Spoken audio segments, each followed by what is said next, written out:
Yay! Hi guys, welcome in. I'm sure everyone who's here right now is just watching the replay. Yeah, but probably. we are in person together. I know. We literally just met like a couple hours ago. Yeah. And if you're here the last time, we did a live stream like virtually.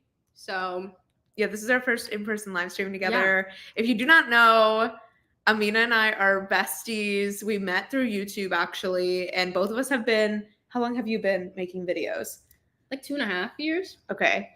I started 2021, so I think I'm a little over 3 years now. Okay. Yeah. Wait, when did you what month? Because May 2021. Okay, because I did December 2021. So you're definitely 3. Oh yeah. Okay, nice. Yes.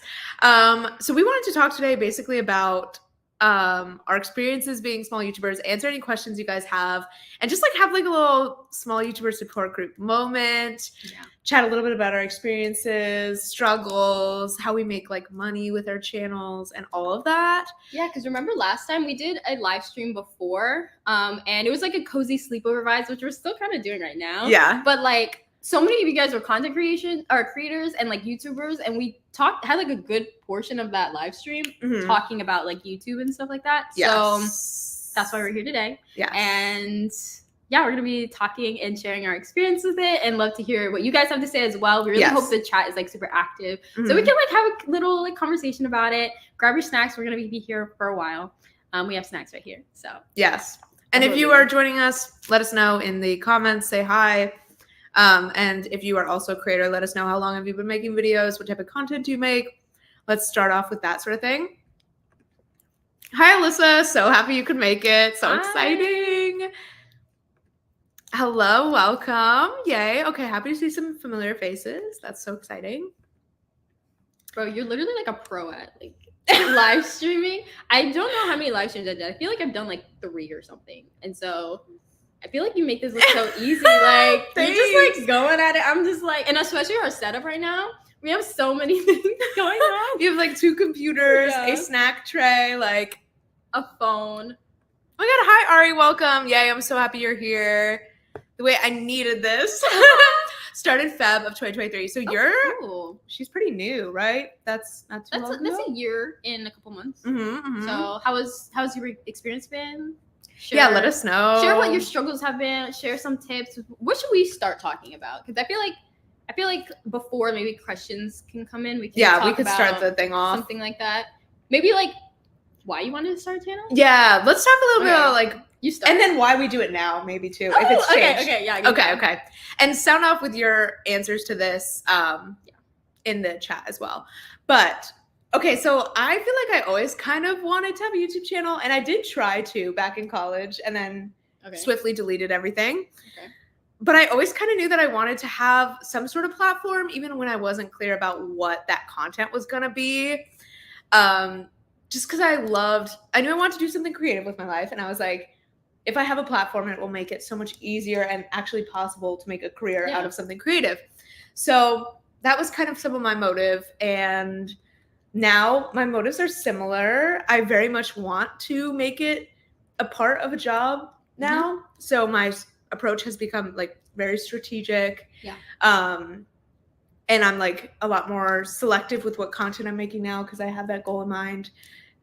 So like, what was like your inspiration for it? Because I know we probably have all very similar experiences, but I know like back 2013-ish or that early era, a lot of people were doing it, and it kind of blew up into like a whole career. So like, where were you in terms of like, did you know you wanted to make money from it as soon as you learned, or like what was your mentality with that? So I was watching a lot of YouTube like in high school and stuff. Like it was something I was very into as a viewer, and I feel like we've talked about this, but pretty much right away I knew you could make money from it. You could make it into a career. And so pretty much from the jump, that was something I wanted. Yeah.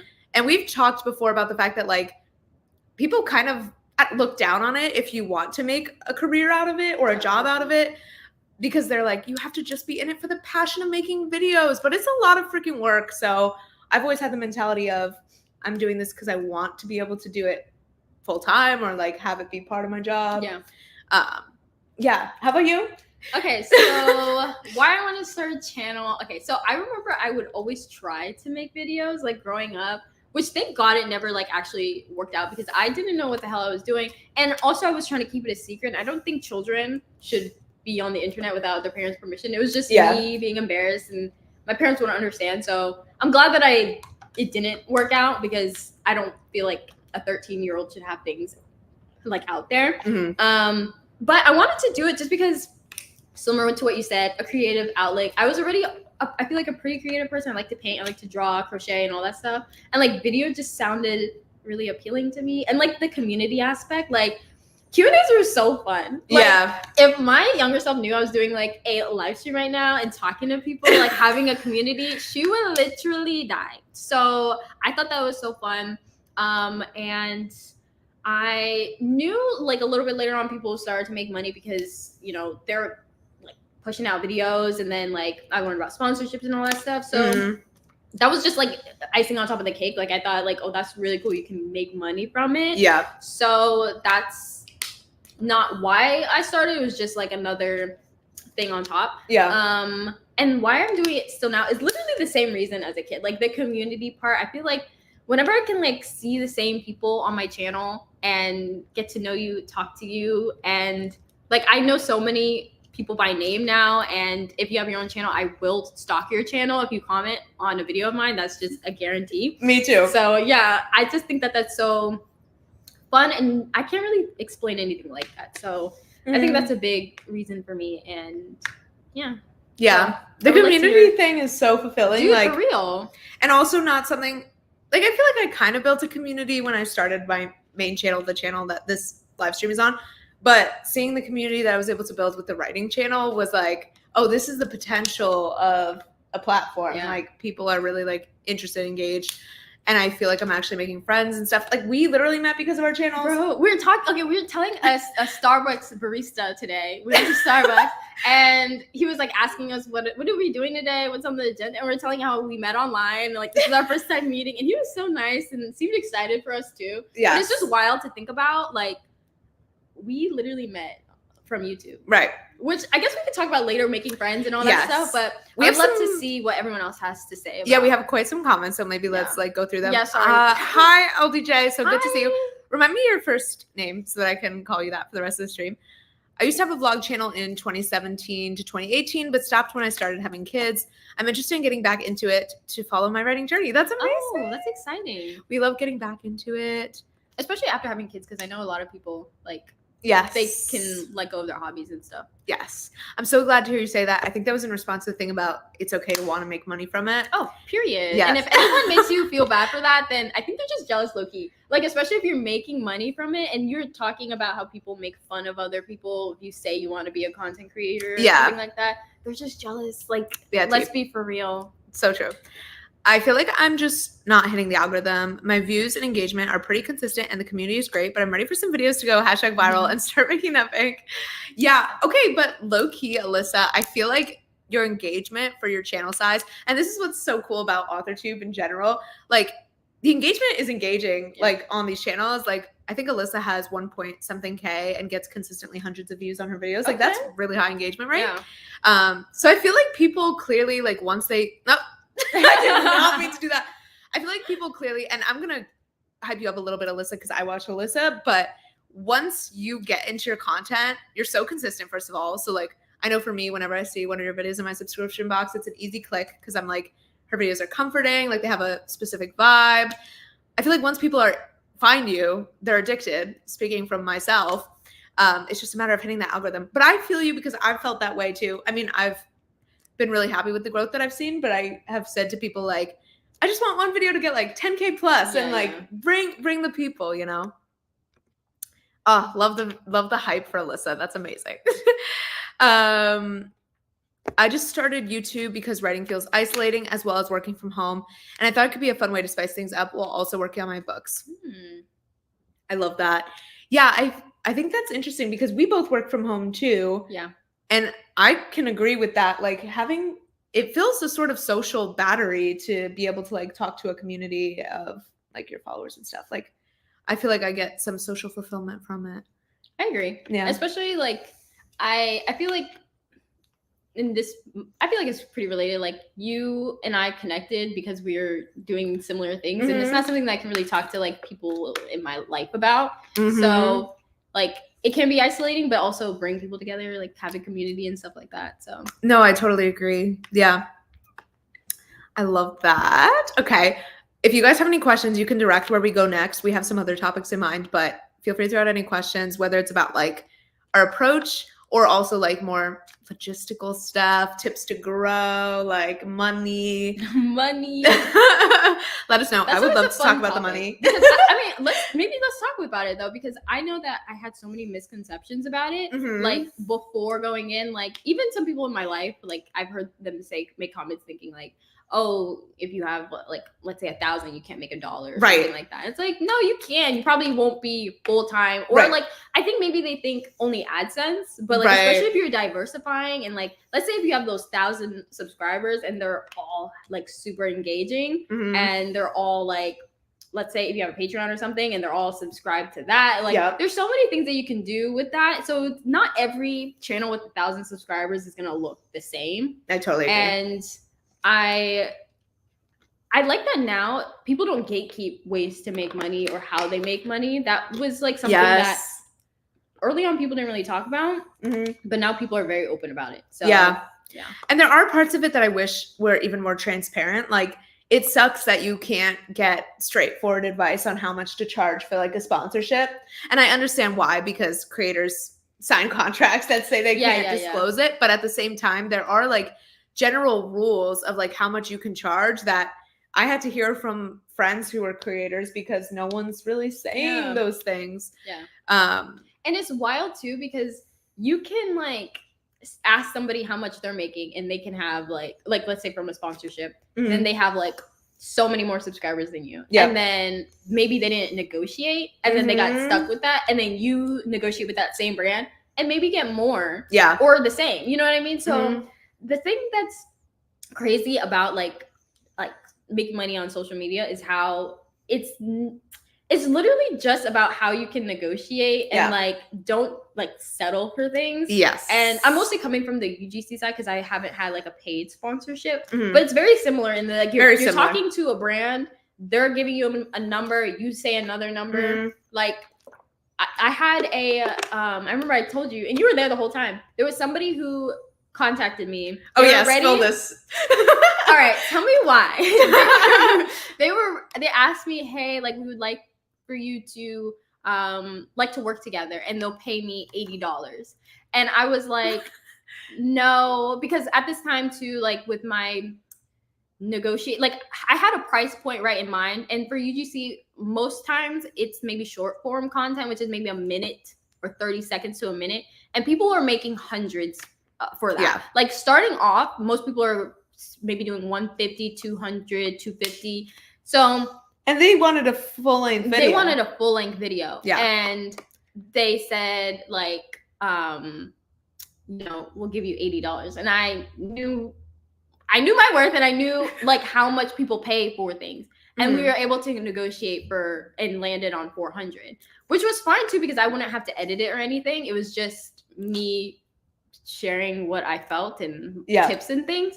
So tell me why. Like they started with 80 and we finalized on 400. And if I didn't say anything, then I would have landed with 80. And that's like crazy to me. And it's not worth it, dude. Like filming and like, I don't know. And you got to think about also your equipment and the things that you use. Like even just like if you have a very expensive camera, they kind of have to pay for that. Like the quality. So I might be going a little bit of a tangent, but no, that's so true. Like negotiating and don't just like think that like you have to like settle on whatever they pay you for. No, that's so true. And I'm going to give my like quick and fast sponsorship tips because I've done 2 now. And obviously I'm not an expert, but I learned a lot. And also I work for a brand, so I hear a little bit about it from the brand side. And I mean, as Amina said, what they're telling you is not their budget. Like brands will undercut you every single time and you need to be comfortable negotiating.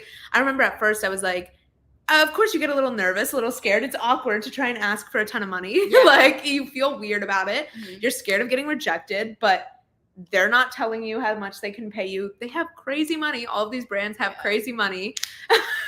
So it's a game. It's a game. So you have to never take their first offer. And something I learned from other creators is try to get them to throw out a number first. Yeah, absolutely. You want to try to avoid being the first one to say a number because you have no idea what they're going to say. They could say something way higher than you're thinking. And just as a general rule, if any of you guys are looking to do sponsorships in the future, what I heard is you should be asking for about $100 per 1,000 views you get on average on a video. So if you're averaging 1,000 views a video, you could probably ask for $100 for an integration. Yeah. And that's also just a rough rule, but like I think too with negotiating, the hard part is like finding the right wording. Like a lot of times I found myself Googling like, how do I say that's not enough money professionally? Like, right. It could be like kind of awkward. Yes. And so I feel like also if they say, hey, what's your rate? Just say, hey, what's your budget? Yeah. Like, you know. You have to ask for the budget. Yeah. And they might like still push. But then if they do give higher, like then you're willing to settle for. Because then if you go high, they're probably going to go low. But like if you go higher than you would have settled for, when they go low, you might still get more than you wanted. It's a game, guys. You just got to know how to play the game. And they will take advantage of you if you don't. And the thing is, you can't feel bad because something I always try to remind myself is, one, this is just this person's job. They're not personally attached to it. They're trying to get the best rate for the company. Like, they're not personally invested. Yeah. So just remember that. And it's not their money even. So you shouldn't feel bad.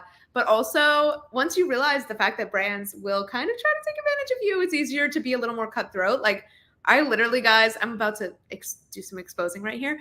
I sent a brand my demographics because they ask, what's your demographics in terms of gender, age of your audience? I sent them that. And I said it was mostly like 24 to 30 something age range, mostly female. And they told me, this is not our target demographic, therefore we're going to give you a lower rate. Except they had already sent me a project brief that said our target demographic is exactly what mine was. Yeah. So they just lied to me to try to give me a lower rate. And I'm like, I already saw that I'm exactly what you guys want. So yeah, you got to be willing to be a little cutthroat. Let's answer some questions, shall we? Okay. Hopefully that was interesting though, guys. Sponsorships 101. How do you grow a small channel? I just started an AuthorTube channel and would love to grow a community. Oh, yeah, you answered this because you had an interesting experience with your AuthorTube.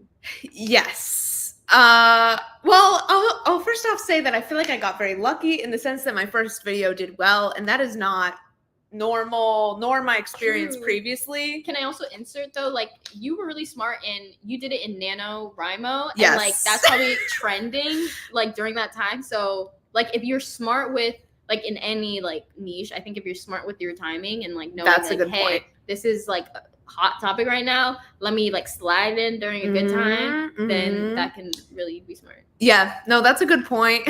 I definitely recommend taking advantage of NaNoWriMo if you're trying to grow on AuthorTube for sure. In terms of tips for growing, I would say one of my biggest tips is like, especially with AuthorTube, you want to get people invested in you and your journey.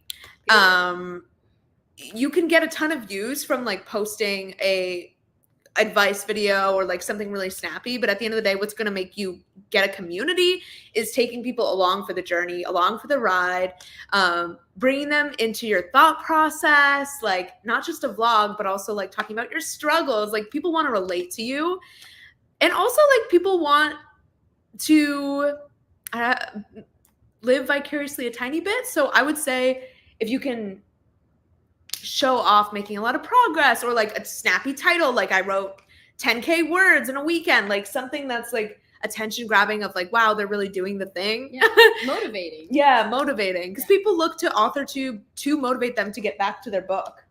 Especially too, I think because if you're a small YouTuber as well, it seems more like attainable. Yes. And I feel like with a lot of small YouTubers, that's something that I feel like big YouTubers don't have. Like it seems like they'll be in huge houses making bank, going on crazy vacations, and it just seems kind of so out there, like not relatable. Right. But like when it's a smaller YouTuber and it's like, look what I'm doing and I have a full-time job, right, and I'm still doing the thing, it's very motivating. And it's such like a good point. I can do that too, because you can do that. So exactly. And keep in mind the fact that 90% of writers are beginners, right? So you're going to appeal to the widest range of people when you're just starting out and sharing the beginnings of your journey, you know, and then you can bring them along as you publish or as you get further along. So yeah, those would be my tips on that. Do you have any other tips? We have other questions too. I also, sorry, to add to that, like, I can see how like somebody who might not even be interested in, let's say, romantasy or anything like that would still want to watch you or other YouTubers just because they're invested in you and your journey and all that stuff. So it's not even just like,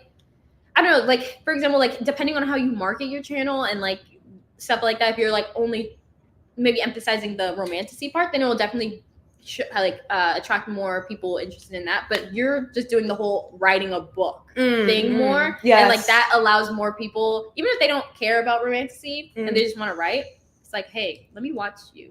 Yes. Because I read your comments and people like go hard for you. And I'm like, as they should. Thank you. Okay, one more thing I'll say before we jump into the next thing that we both know is very important. The packaging of your video matters so much more than the video itself. Yeah. I hate to say it. The title and the thumbnail, that's what basically makes or breaks the video's performance. Yeah. And don't underestimate keywords. Ones that I've found work really well are like write a book with me, writing vlog, great keyword. If I do like brainstorm with me, like these things make a big difference. Yeah. And literally I've posted videos that are the same content. They're both a writing vlog doing similar things. Yeah. But based on the title, one does good and one doesn't. Yeah. Like, it's the research. It's kind of really important. Not always the most fun, but I agree. And also like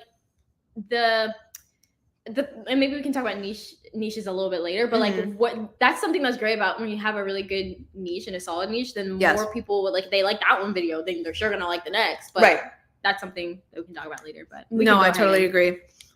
Sorry, we're getting This behind. is so fun. And it's just so fun. Here's a question. I feel a little silly that my content makes me cringe / worried it's not good. Is this common? How do I make myself not feel like a fool? LMAO. I feel like, dude, I feel like in the beginning, you're gonna feel like a fool. Like, it's just you.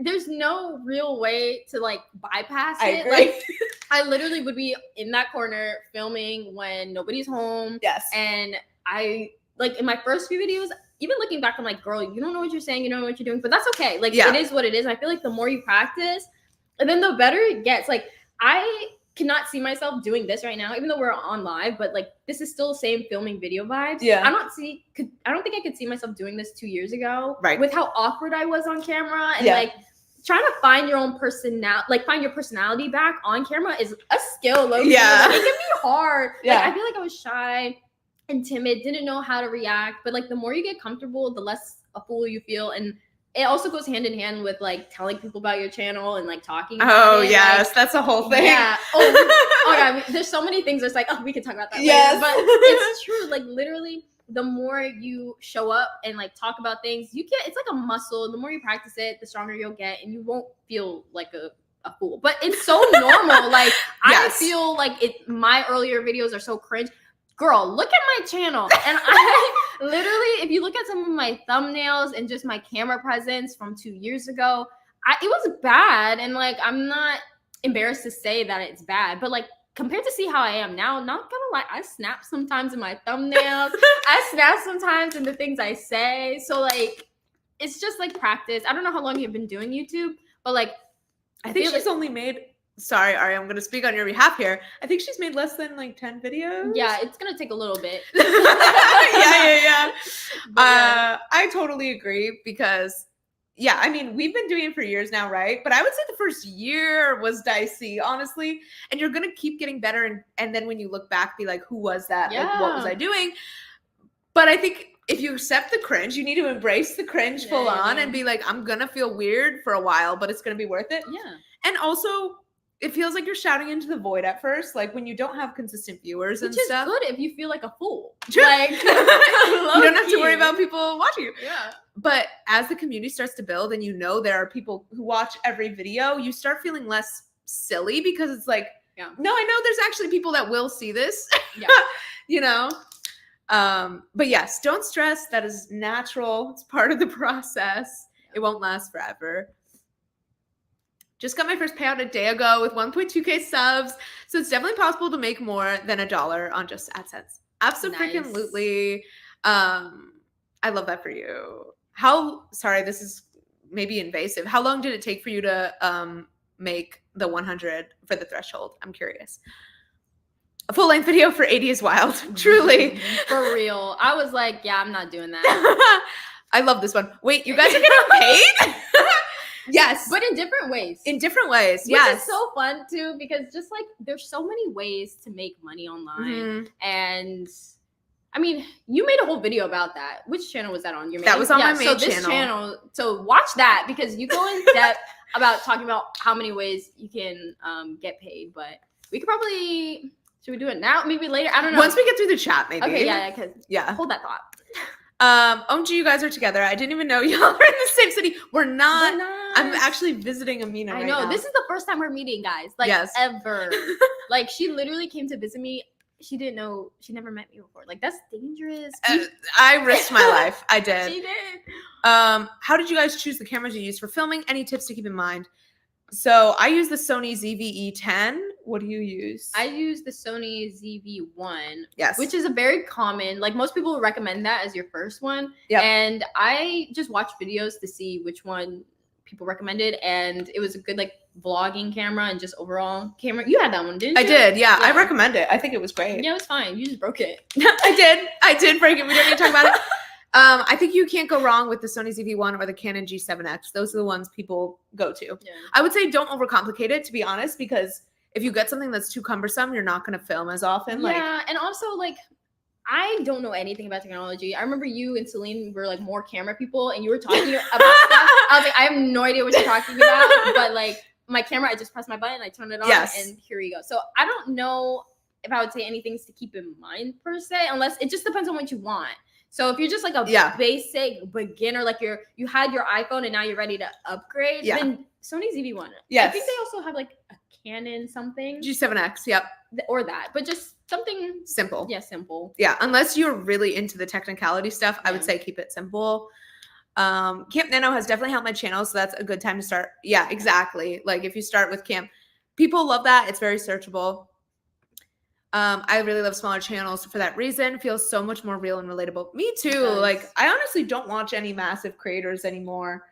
Like I watch primarily like mid-size or smaller creators. And you know what's wild and kind of sad? I talked about this before. Like I didn't watch really small YouTubers until I became one. Which is same. So like annoying. Like I'm like, why did you not do that? But like I felt like the subscribers almost like showed the quality in a way, which is not true at all, because like most people I watch have like who's a small YouTuber, they deserve so much more. I agree. And then the big ones, sometimes I'm like, y'all don't even try. Yeah, like, no, I agree. They do the bare minimum. Yeah, like I've been so impressed with small creators I've found recently. Yeah. Like their quality's so much more fun to watch, and you can become friends if you like connect with each other. So yeah, I agree.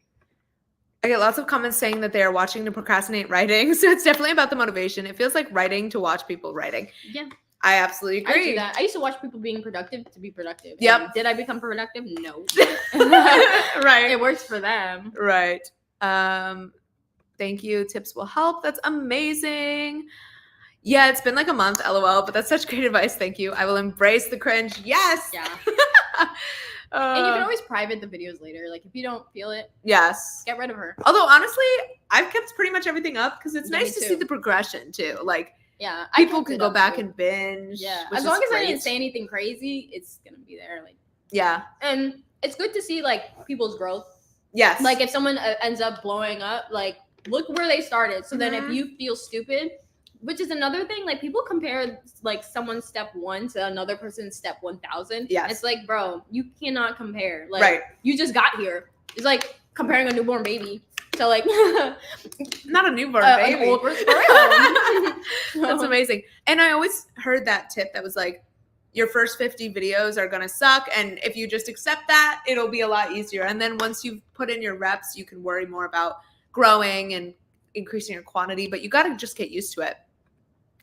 Hi, my channel is Told by Brie, and I started it early this year. I'm starting to get really into it and more serious about it. That's awesome. Wait, you've been on my channel. I recognize you. I stalked your channel.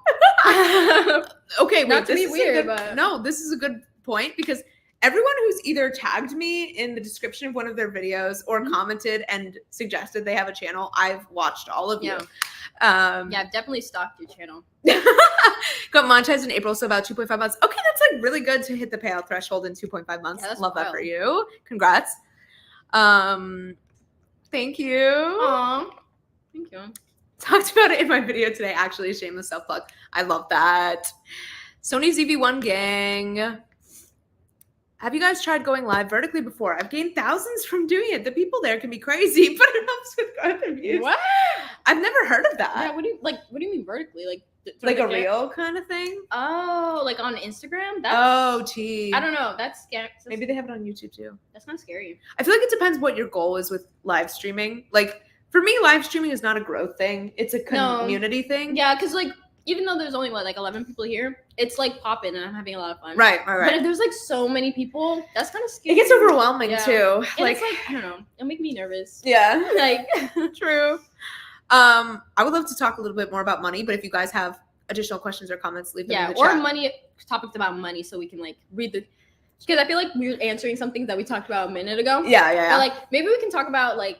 What was the last? Oh, he said, wait, you guys. I would love to talk about what our YouTube related income streams are and maybe like how we want them to change in the future or like ones we want to acquire in the future. Okay. And also fun. Maybe like I know you talked about this in your channel, but like the ease of getting barriers to entry and stuff, and like where you can start like right now or where you can like you need to work towards. Or yes. So what do you currently do? I'll say what I currently do, and then maybe the order. Yes. And barrier. So. And then in terms of, obviously, guys, drop questions. But if you want to let us know, are you currently making money from your channel, or do you want to make money from your channel? Or tips you have. Yes. Or any struggles around it. Okay. I guess for starters, so the ways that I'm currently making money, first off, I'll say that I got this channel monetized. Oh, God. In 2022, it's been monetized for almost 2 years.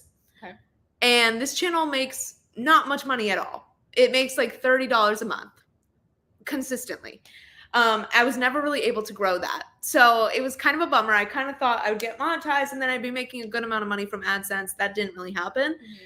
That being said, the writing channel actually does make a good amount of money. So to spill the beans, I'm making about $100-ish from AdSense a month on the writing channel, which is great. Which is the goal? I remember you saying that, like you saying that in like a reset or something. I also have said to Amina, I'm like, if I started getting monthly payouts from AdSense, like that would be everything to me. So I do that, and then I'm negotiating a few sponsorships. So basically, I'm making money from AdSense sponsorships, a little bit of money from Ko-Fi, which is just like a donations platform. Mm-hmm. Trying to think, is there anything else that I'm making money from? Sponsorships. Oh yes, some sponsorships, and then the freelancing. Yeah, I was about to say. Yes, so I started doing like manuscript critique services, so I've made several $100s from that as well. Period. So I started doing affiliates. You recommended that. I remember like. Oh yeah, I forgot about affiliates. Yeah. Oh yeah, that was the thing. But yeah, I remember I was like. I think I made a Kindle video or something. I was like, oh, like, I think, because I thought the barrier was, like, higher or harder to get than it actually was. Yeah. But that was the first thing I did.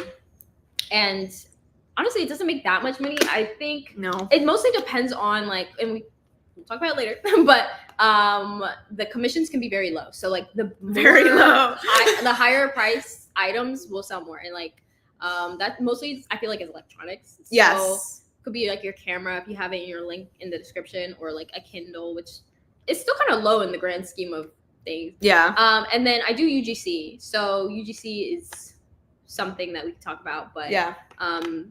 It doesn't matter about like your followers or anything like that. And you just talk to brands and then you film videos for their social medias. So that could be their YouTube, their Instagram, their TikTok, stuff like that. And there's really no barrier. It's just there's a lot of work you have to do before doing it. Yeah. So what would you say is like the easiest thing? I think. What do you think?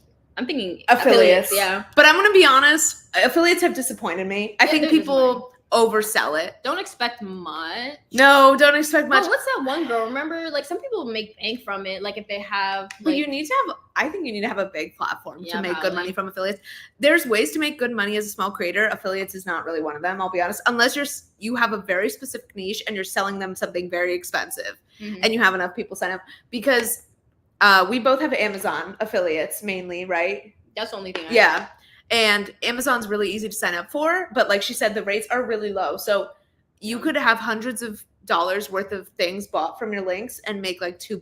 Like it's not going to be a lot of money. I feel like you have to be kind of strategic. I mean, you can link whatever you want, but definitely like if you have a camera, link it. If you have any of your equipment, link it. If you have furniture, link it. Yeah. Like, higher paying things you'll have a higher percent commission. So yeah, do you think it's worth it, affiliates? I mean, it doesn't do anything for me. Like it's just sitting there and then and then you get paid. So like I think it's worth it, but like because I remember like the book set right there, I got it for free. I love that. Because of the affiliate. So yeah, I think it's worth it, but it's nothing like that exciting. Yeah. Like I wouldn't really add it to like if I had an income pie, if I forgot it, then it is what it is. You literally forgot talking about it. So I'm going to be honest, I don't know if it's worth it. Like, not that it's not worth it, but I would say it's not going to be the thing that... Yeah, it's not the thing. It's not going to be the thing that takes you full time, for sure. But it's worth it because you're not doing anything. You know? It's just like... just throw them in there. It doesn't hurt. It's very easy to get accepted, especially to the Amazon. And there are more specific affiliates that I feel like do better. Like people have masterclass affiliate links or like Skillshare, things like that might do better. There are these people though that like let's say on Instagram, their whole Instagram is about Amazon, like home things. Finds. They make so it just depends honestly, and the only requirement is you need 3 sales or 3 orders within the first 6 months, but you could have a friend or your mom. You bought something and then 2 people I don't know bought something. So I did it like in the first month. Because what's very cool about Amazon is that someone can click your link and buy something completely different and you'll still get a commission as long as it's within 24 hours. Yeah. Which is nuts. Yeah. So someone could click your link for a book that you linked in the description and buy a blender and you're making money from that. I had some weird things. Remember recently I told you like I got like some orders and it was for a video. What was the video I did? Like I think it was what's in my bag. So I had a lot of links in there and I think people like clicked it and then ended up somewhere else. Yeah. And then they bought the most random things. Right. So, and if you can get someone to use an affiliate for a subscription, that's bang, because you'll get a commission every year as long as they still have that subscription, which is pretty nice. But in general, I would say do it because why not? And like it's an easy way to start making money, but don't expect it to be the thing that takes you full time. Yeah. Unless you're a big creator, obviously. Also something that is a little backpedaling, but still in the same conversation of making money. If you're doing sponsorships, read your contract really, really thoroughly. Like I had a UGC contract, which was the most insulting contract I have ever seen in my entire life. And they were gonna offer me $200 for like a 2-minute integration or something for a video, which I was like, okay, that's fine. But then they were like, I was pretty much having to sell my soul to them. Like they would say like, you know, anytime they want me to film something, I would have to film it no matter what for the end of time. And then like they own, that's crazy. I know, they own my videos. Don't let anyone own anything. No. And have like a what's the word? Usage rights like term. So it ends. In perpetuity is a term you want to stay away from because that means for life, pretty much. So they'll own that. And you can be using that for money. Like, oh, you want to keep using it? Pay me 30%. Charge them more. Yeah, per month you want to use it. And there's just so much that we can get into with that, but just pretty much read the contract and look out for red flags or research what red flags are. Don't just sign it because they said they're going to give you $200 because it's not worth it if you're selling your soul. Also, let me know if you're not comfortable with this. We can backtrack, but if you guys have questions about contracts or sponsorships that like are more specific, feel free to message. I'm fine with you messaging me. Are you okay with them messaging Wait, like about specific brands or what? Like, oh, this is in a contract. Should I? Oh, I love reading contracts. Like, like, you can definitely like ask, and I will be. Yes. Feel free to DM us. I love the whole business behind the scenes stuff. They're so fun. Same. So even if you like need help picking your rate, let me know because I would happily help. I just obviously couldn't do so publicly. Okay, let's go through some of these real quick. Your writing channel is literally my main inspo. So sweet. Oh, he said it's in Bible. That's sweet. That's really sweet. How y'all manage taxes and write-offs? I don't have to deal with that yet. I haven't had to deal with that yet. Yeah, this is my first year I'm making money. So yeah, same. I won't have to worry about that next year. So we'll circle back. Yeah, we'll circle back. Although I do know Google AdSense or whatever, they just give you a form. So it's relatively easy. But I need to start actually setting aside money for taxes. Something I heard, don't quote me, but I watched the video, so it's probably true. This girl said that if you ever take giftings, apparently those are taxed. Oh, yeah, I heard that. That's crazy. Yeah, so be careful with what you decide to gift, like do giftings about. Like, don't just take gifting crazy, like crazy, because how did they track that? I don't know. I feel like you could get away with it. Yeah. I feel like you could get away with it. I didn't say that. How would they know? How would you know? How would they know? Yeah. The thing is too, and I always gotta remind myself this is maybe this is incriminating, but I'm like, the IRS is not coming for me. I'm not making enough money. Sorry. Like the IRS. The IRS sounds scary though. I feel like I'm gonna be like tracked down now. Also, another tip for like whenever you do sponsorships, UGC, just pretty much you are a sole proprietor. You have your own little business. So get your own like employee number, like employee identification number, EIN number, because they will send you is it W-2 or W-9? W-2 maybe? Whichever one that's not your full-time job form, and you fill it out and they'll ask for your social security or your EIN number. And I feel safer putting my EIN number. That's smart. I put my social security. I recommend doing that because you don't know who's handling it. And it's really easy. You go on the IRS website and fill it out. It's very easy. You don't need to like have any like anything special. You can get it in the same like in 5 minutes. I'm trying that's helpful. I think it's W-9. Yeah, someone said it's W-9. Okay, yeah. I was gonna double check. Okay. Fine. I'll start doing affiliates maybe. That's so funny. Yeah, Scrivener is a good affiliate link. They have a pretty decent commission. I'll keep this in mind the next time I buy something pricey on Amazon. I'll click on your link first. That's so sweet. I appreciate it. And it's nice because it's not an extra cost. Yeah. That's a fun way of supporting. It is a really nice way to support people. Like when I buy a Kindle, I'm going to use Amina's link. Don't sell my soul. I'm taking notes. That's so good. The company will report it as a gift or something like that. Okay. With gifting, I think the companies send you a tax form so they can write it off, and the IRS comes for your soul. That's so funny. Also, like, be wary of like random fees and stuff with sponsorships. Like I won't get specific, but I had a sponsorship, and by the time all was said and done, because there was fees because they were international or whatever, I lost like 40% of what I was supposed to make, and that's before taxes. Yeah.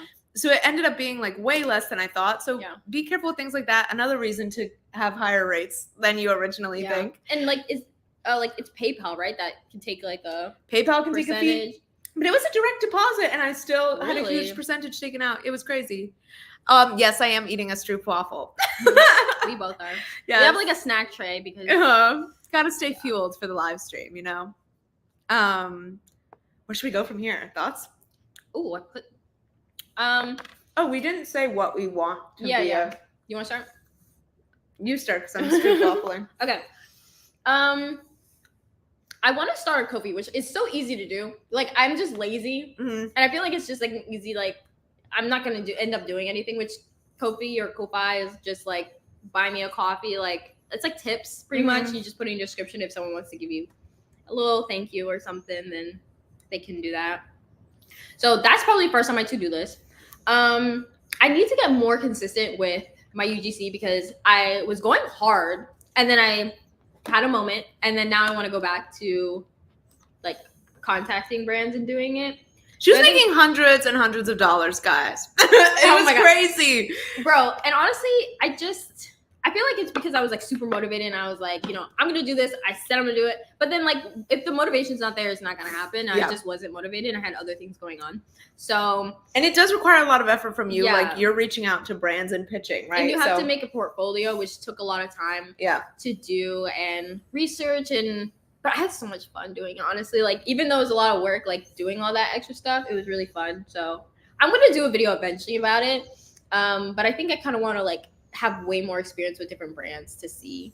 So yeah, that, and then also reaching out to more brands for like sponsorships on my channel, I think. Yeah. Mostly I would say language learning things, because I really love making language learning videos, and I feel like they resonate a lot with my viewers. If you aren't from my channel, I do like book videos, language learning, sometimes productivity / resets. What else do I do? Whatever I feel like doing, honestly. But those are like the main, and I definitely want to like spend more time like with the language learning aspect. And I feel like that would resonate a lot with brands as well, because my most popular video was a language learning video. Yeah. It was my first video ever. So I feel like being strategic with things like that, like I wouldn't want to like negotiate, like reach out to a brand like that's random. You know what I mean? Like it has no, like, you know, you want to be smart with it. So maybe like book related brands or language learning apps and things like that. So I think that's one way I would want to scale. That brings up something interesting. I feel like one thing we both had to learn with sponsorships is like sometimes your gut knows. Like your gut knows if there's something off about the brand, or it's not the right fit, or like this isn't going to resonate with my audience. Like, yeah, you denied a brand because like a well-known brand, she denied because she was like, you know, I don't want to. And you said that you didn't want to like come out with like take on like the, what is it, scarce mentality, or the scarcity mentality of like, well, my inbox is kind of dry, so I should probably take this deal. It wasn't worth it because you don't want to feel icky about a brand you're working with. The idea is to find long-term partnerships with brands you really like. Like that's what my goal is. And that's the smart thing to do, so you're not constantly having to reach out to other people. You have your consistent brands. Yeah, it was basically a controversial brand, and I wrestled with it for a while. Girl, I don't know what I would have done. I gotta be honest. I was really conflicted. They were gonna pay me decent money. A lot of people work with them. You could probably put 2 and 2 together. But at the end of the day, I was like, I feel so icky about this. Like, it's not worth it. I'm gonna be all disturbed if I do it. So yeah, that's the tea. Alyssa, I feel like you could guess. Like, I feel like it's obvious, but yeah. Also, question for you: do you work full time? That's a good question. Yes and no, honestly, because I recently had like a transition, but like before I was working full time, but I had Wednesdays off. But I was, what is that, 32 hours? So basically full time. Yeah, full time. For my job, that's considered full time, 32 to 40 hours. So but recently in the last month, I'm now like not really, like I'm more like picking hours whenever I feel like doing. Yeah. So the length of my YouTube channel, like, yes, I was full time. So I have a lot of tips for working full time, which we could probably talk about too. Yes. But right now I'm not. So yeah. Okay. Yes, T. So people are very curious about what this brand is, which is really funny. It's an online therapy brand. I'll leave it there. Then you get more information than I would. Oh, I'm not really scared of them. I mean, but the thing is, though, it's like it's even if you do say the name, it's not like you're. Yes. You don't have a contract with them. You're not saying anything. You just didn't want to work with them. Yeah. It's just that. Yeah, and it's not that they were unpleasant over the email. It was more just like. And you were excited when you got it. You're like, oh my God, girl, look who emailed me. Right. It's more like the alignment wasn't there. You know. And if it doesn't align, it doesn't align. It doesn't align. Yes, very true. I'll answer the question too. So in terms of income streams I want to start that I don't have or that I want to scale, Patreon, obviously. Oh, yeah. Patreon. You have so many. Sorry, I just love how you're just such a dreamer. You have like such. It makes me want to do more. But like, I'm just gonna stay here for a little bit and get my life. But like, I love watching you shine. Go ahead, Patreon. You're so sweet. I love that. Patreon, because I've seen it be very successful for other small creators. You would kill it. Thank you. You would so kill it. And it's such an easy thing to do as a writer too, because especially if you're gonna publish or self-publish, people want to hear about that, and sharing it on a Patreon is like prime. Yes. But I think with Patreon, it doesn't make sense for me to start it now, and I feel like it's one of those things that you probably don't want to start right away because it's a lot of work, and if you don't have an audience already, you don't have people to shuffle over there, it's not going to be worth it. Yeah. So, and once you start it, you have to commit. Like we talk about this all the time.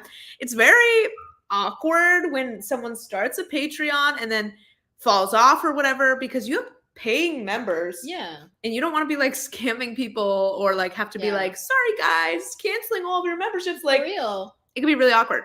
And I feel like a lot of people, at least in my experience, I've seen people start it in like a desperate reach for money. Yeah. Like, hey, this isn't working. Let me try Patreon. Yeah. Hey, the Patreon's not working. Let me try something else. And I feel like you should be really intentional when you do a Patreon. Like, I agree. Be ready to commit. And that's not saying you have to like always be perfect and not have it right. But like make it worth people's money. Like, I agree. Bring the value. Bring the value. You have to bring the value. If you get lazy with it, it's a bad look. And if anyone doesn't know what Patreon is, it's basically like a paid membership platform where people are paying like $5 a month for bonus content. Or any amount that's like, it's customizable. Yeah. But yeah, I'm going to wait until I have, I think, at least 5,000 subscribers, because they say you can typically expect 1% of your YouTube subscribers to go over to Patreon. Mm-hmm. So that would be 50 people for 5,000. Yeah. Okay, we have some thoughts on Patreon in the chat. I keep thinking about Patreon too, but I can't decide how many subs I want to have before I do. Also for content, I don't want to start putting things behind paywalls. I agree. Like, I wouldn't want my channel content to slack because of a Patreon, because it's hard when you have a full-time job. Yeah, it is tricky when you have a full-time job. That's true. Yeah, I feel like you just have to be strategic about the right moment to start it. It just called me. Oh, Dad. What did I say? I think it was you saying like, you need to be like ready to commit to the Patreon, not drop the ball. I'm gonna tell you the truth. I think that's what it was. Because you don't want people to be like, you're not consistent. Like, what am I spending my dollars for? Right. I'm at 33 subs. Wish me luck, guys. Oh, that's so exciting. Oh, no. Fun fact, though, when I first messaged you, you had like 500 and I had like 30. And I was like, oh my God, I'm so small. Wait, that's crazy. Yeah. And now you're my couch. And now you're on my couch. That's wild. That's wild.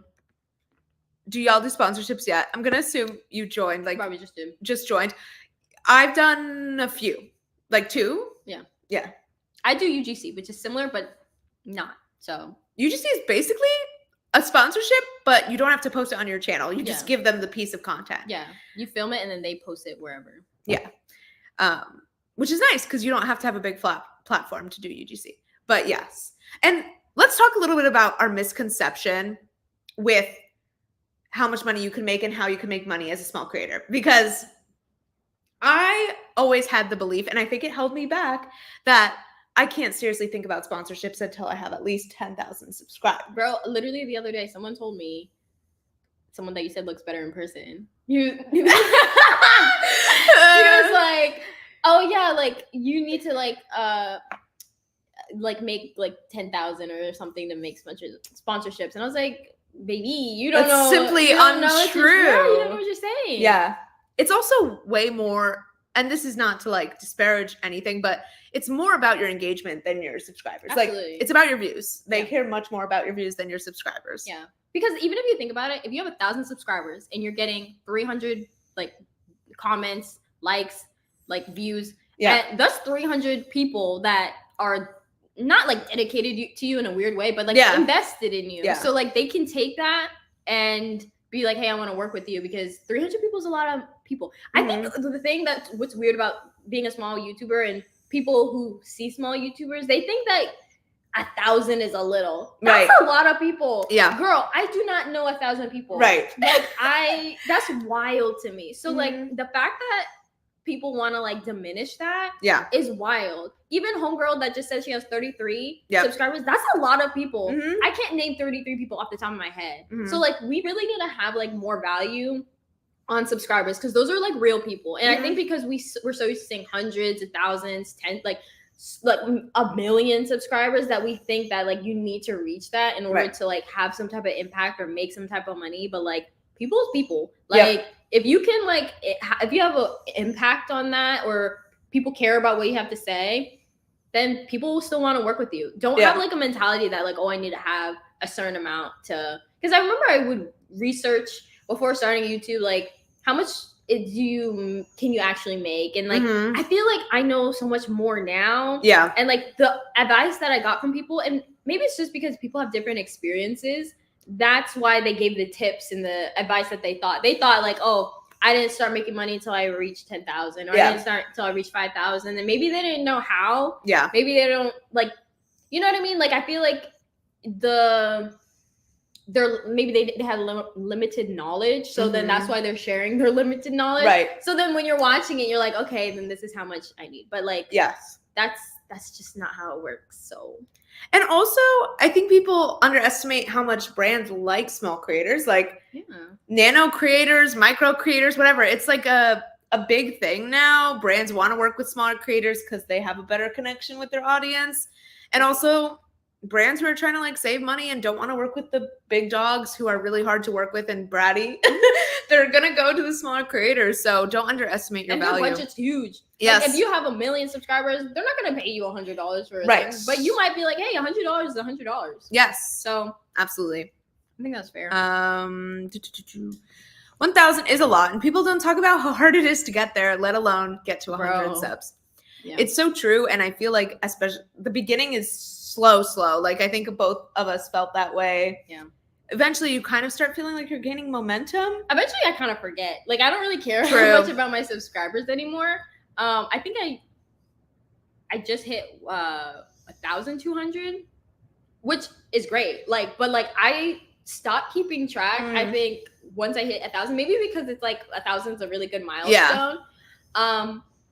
But like I don't know, and also especially when you realize that you don't need more subscribers to make money, right? Then it's kind of like, and you like your community, right? You're engaged with your community. Like I already recognize so many people. I saw a comment earlier. JC said she liked my language videos, and I'm like, girl, cute. I stalked your channel as well. Like, anybody who said something like in a comment, I will stalk you. And so I'm kind of like at the point where I'm not like, oh, I need more. When I'm pretty content already with what I have. So that brings up something that I think would be very interesting to talk about, which is our relationship with analytics.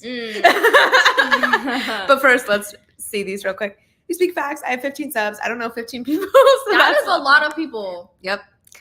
Hearing y'all talk about being okay with having small numbers is so motivating. Oh, I'm so very happy to hear that. Always be excited for whatever amount you're at. 1 subscriber, 2, 5, 10, like those are random people that don't know you but like you. Yeah. And they think you're interesting. So 1 to 500 took 9 months. 500 to 1,000 took 4. Yep. Momentum. But I do also think it's interesting because everyone's path on YouTube is so different, and you're going to have periods that you're growing a lot and periods where you're growing very slow. And like you can take that to heart a little bit, thinking like, oh, like my channel's so slow, it's never gonna grow, I'm never gonna hit this. And then 1 minute you kind of like grow a lot in a short amount of time, and then you might think, okay, yeah, now my channel's doing something, this is it's about to like go viral, but then it won't. Like it will mess with you. Like it's a toxic relationship for sure. Literally, it's a toxic relationship. Like if you put too much worth in it, you will drive yourself crazy because, like you said, there will be times where you're like, wow, it's like I'm on the precipice of something grand. Yeah. And then you'll have a dry period. And it just happens that way. Sometimes you're hitting the algorithm right and sometimes you're not. And it could be a roller coaster. Okay, yes, please, analytics, share your secrets. Okay, let me know what secrets you want to know. I will spill anything. Yeah, she's the analytics queen. She'll be texting me, can I see your analytics? I literally ask all my friends, I'm like, can I look at your YouTube She'll studio? know if a video is doing well for me before I even know. So true. So maybe you need to talk about it more than I do, because I'm kind of like trying to chill out with that. Right, which I think is interesting to talk about too, because I feel like we both have been trying to look at it less, but and there's been times where I've been crazy with checking my analytics. Yeah, me too. And it'll be funny because I will ignore all the texts. Like someone will text me, I'm flicking it up. Like I don't know what that is. What's my analytics? Yes. Okay. Let's start with this. How long did it take you guys to hit 1K? A long time. Like I just hit it in February, so that was 2. Like I just hit 2 years. Yeah. So consistency is so important, guys. Like if you let it like make you feel like you can't do it, then you can't do it. So some people it takes like a month. Right. Like It's crazy how different it can be. I feel like I've been seeing creators specifically on AuthorTube who grow crazy fast. Like they're right away having a video blow up. It's very crazy to see. And should we talk about niches too then? Like we should. But we're like, we want to talk about everything actually. We should have written this down. Like how to know caveats. Yeah. How long have we been on? Oh, only an hour. I thought it's been 2. I was like, oh my gosh. It took me a year and 4 months on this channel. And then on the other channel, like a few months. A few months on the writing channel. Yeah. That was much faster than I was used to. But a year and 4 months. Yeah, that was wild. And you had like weird feelings about that. Remember we were talking about that? Yes. Share those because I think that's interesting. I mean, the fact that it didn't feel as real, maybe was that sort of what you're like alluding to? You spent so much time on your main. Oh yes, I felt guilty or like just weird because it was like, wow, it was grueling to hit this milestone on my main channel. Yeah, and then it felt like I had like cheated the system on the writing channel because I was like, what? So fast, yeah. And it kind of felt like I was cheating on the main channel a little bit because I was like, wow, look at this shiny new object that's growing so quickly. Yeah. But yeah, it takes time to hit 1,000 subscribers. And I think another thing to keep in mind is because I had already had a first channel, I had done my 100+ videos of looking practice. Like a fool. Right. Looking like a fool. So don't take that as like a realistic timeline necessarily because I'd already been at it for a while. And like you have more background. You went to film school and stuff, and you work at a marketing job, so it does help a little bit. Yeah. Generic question, but do you all think there's a good time to post on YouTube? Does it depend on your own audience?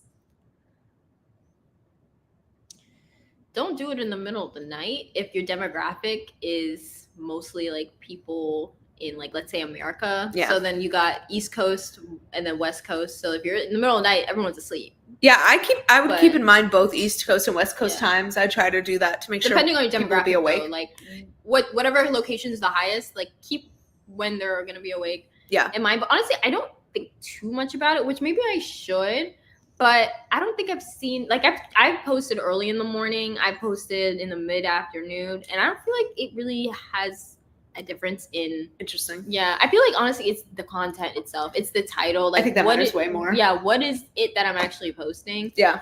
Because I don't want to say like, oh, I had experience posting.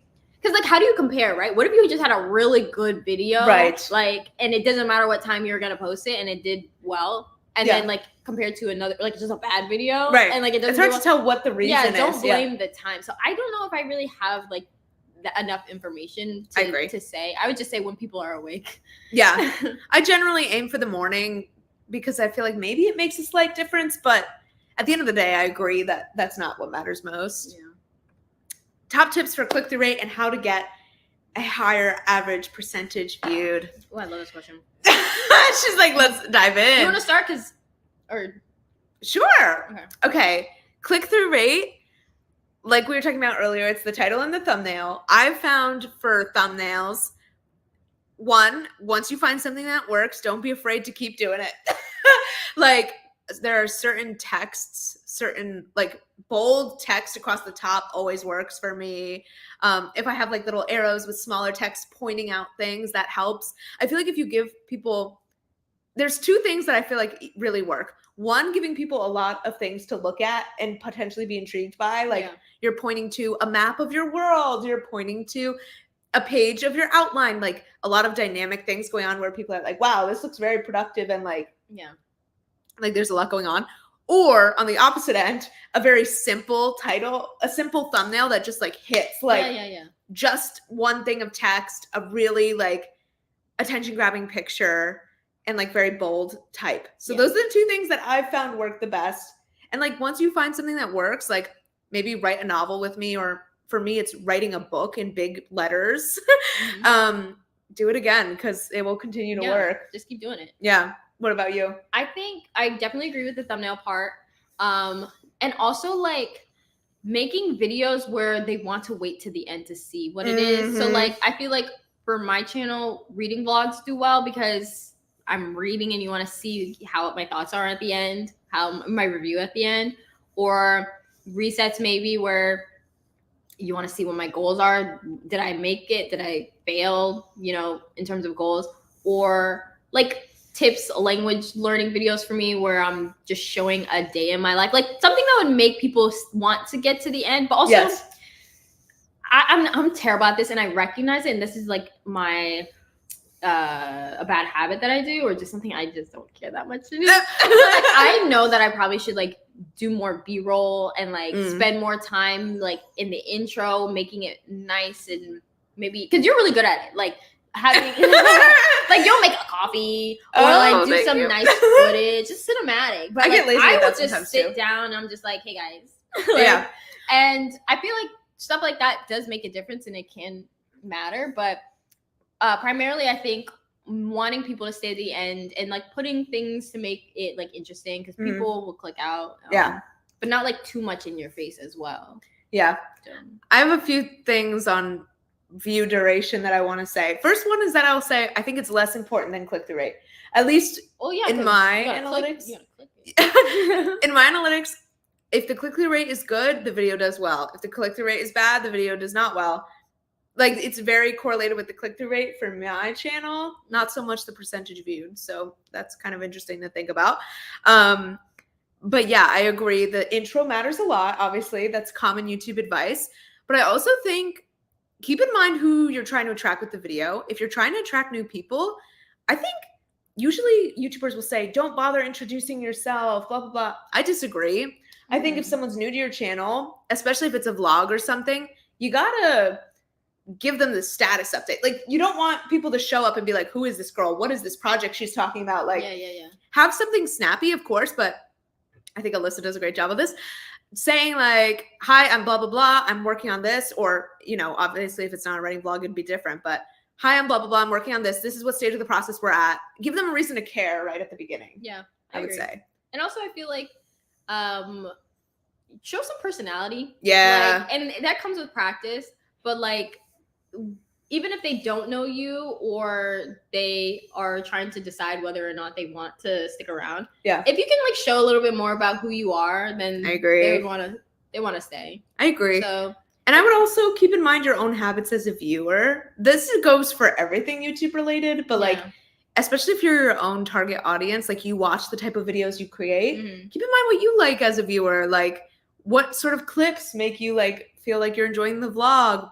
And also I would keep in mind that I wouldn't worry too much about average view duration, because once someone gets in the door and likes you a little bit, they're probably going to watch your whole videos because they're already invested. Like, yes, you need to hook people at first, but at the end of the day, if I like a creator or I'm interested in a video, I'm probably not going to click off just because they talk for 30 seconds too long about something. And also, like, for example, and I'm biased because you're my friend, but like, I have no business being on author too. Like, I literally I would love to write a book, but I'm not currently. And I learned a lot. Like, I didn't know what a pantser was. Like, I didn't know that. I learned a lot of vocabulary, like, just from watching your thing. And sometimes I'm like, don't really know. Like, sometimes you're talking about stuff and I'm like, I don't even know what we're talking about. Like, but okay. I'm like, but I'm here. And it's because I just like watching you and your videos, and I'm here for it. So even if I don't understand it, here I am. So that's sweet. Okay, let's catch up on the chat a little bit.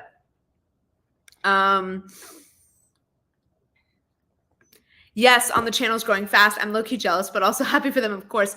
Yeah, talking about the people who have been blowing up like very quickly. Yeah, I feel like Mick writes. If you guys watch her, I hope I'm not butchering her name. She has grown so fast, and I've been watching her, and I'm just like in shock. Like, her first video, I think, got like 25,000 views. Whoa. Yeah, I was like, whoa. And how much time? I mean, it's grown over time, but. It was only I think she only started posting like a month or two ago. Oh, shoot. I know. Yeah. As someone in a very different time zone from what I think my audience will be, I struggle with thinking of when to post a video. You can actually see in your analytics what countries your audience is from, so that might help. But I think maybe depending on your subscriber amount, they might not have the results. That's true. So I would just assume... Honestly, if you're American, usually it's probably America. Yeah. So whenever time you're awake, just post it or just experiment, honestly. True, trial and error. Because it's hard if you have a small sample size to know for sure. Honestly, if depending on how small your channel is, it probably doesn't matter. I feel like focus on thumbnail and title. That's a good point, because unless you already have a big enough subscriber base, people are discovering you from the homepage and stuff anyway, so they'll see you at any time. Like, it's whenever YouTube pushes you out. My current thumbnail strategy is either to put 89 pictures of my face in different angles or try to pretend I'm doing a Mr. Beast type challenge. Jury's still out on if it's working. I love that. I love when you do the like crazy angles of your face. I think it's so funny. What click-through rates do you aim for generally? Great question. I don't aim for any click-through rate. Okay, interesting. Like, I don't have. Is that what people do? Do they have goals for that? Because I can't keep up with like getting subscriber goals and like and view goals, and I have to have a click-through rate goal. I mean, I have something in mind where I'm like, if it's above this, it's a good click-through rate. If it's green on my analytics, then I'm the happy. Green arrow. Then I'm happy. If it's low, then I'm like, I guess I didn't do so well. But I don't have a goal. Okay. Yeah. I would say I aim for 4% or higher. The writing channel, though, sometimes it's like 8, which was very high when I first saw that. Mm-hmm. So that's great. But anything above 4%, typically the video will do decently. If it's like 2%, it tends to not do as well. 1%, I'm like, oof, okay. That's not great. So I would say aim for maybe 4%, although videos with 3% can do well too. It really depends on the video, honestly. And as it gets pushed out to more people, the click-through rate will drop. That's very normal. Because, and it says it's normal. Yeah, because the people don't know you, so their chances of clicking on it is smaller.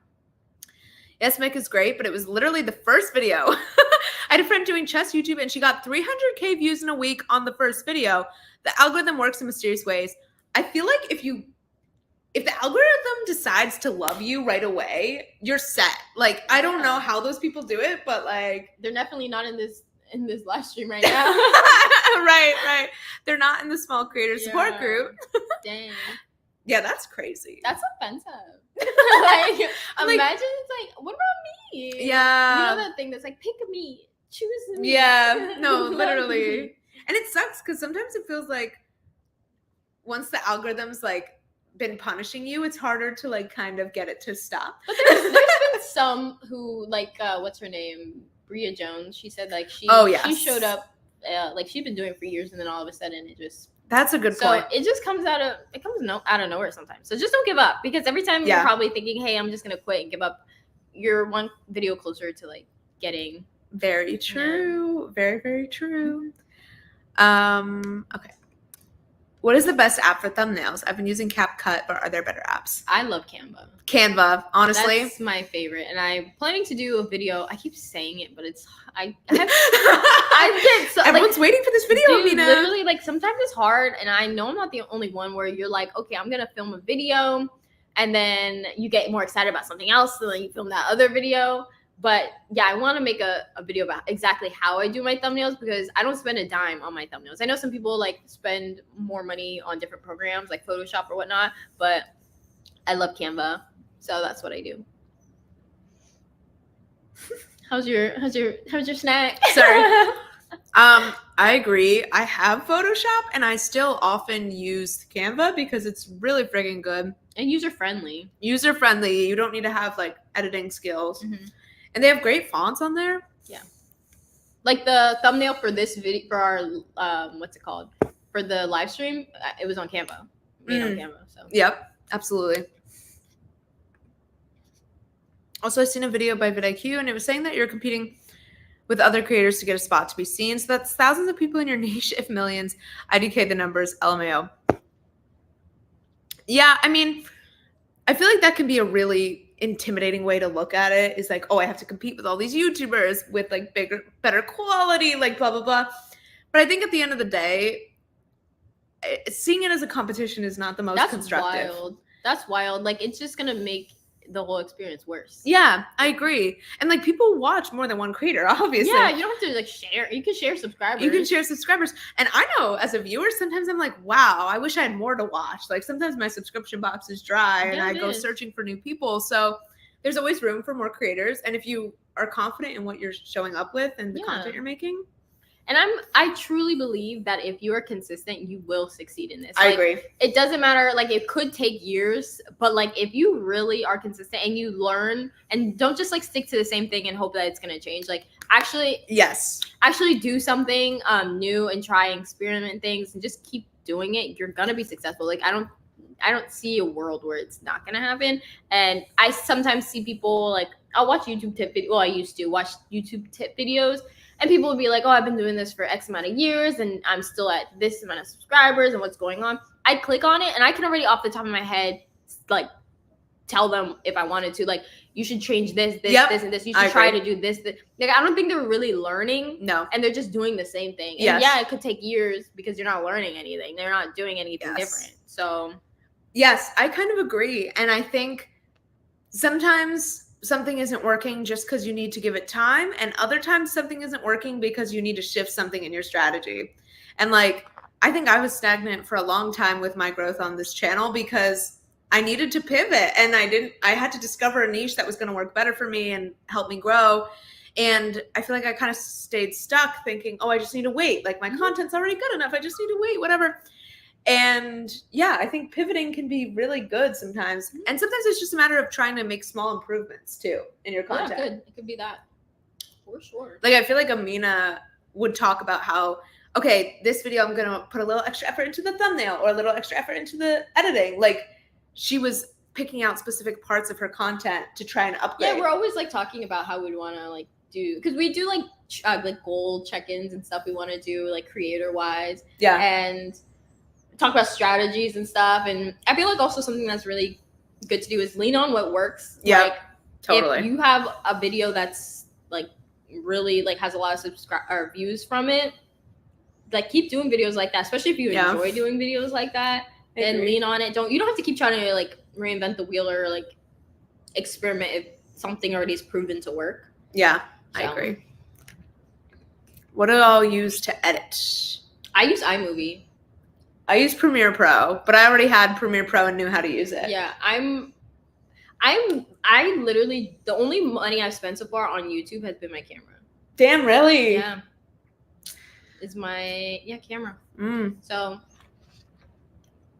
I love that. I'm definitely gonna upgrade at some point, but like, I don't feel like there's really anything on iMovie that I've been like, oh, I want to do this, but I don't like iMovie isn't doing it. I guess. Yeah.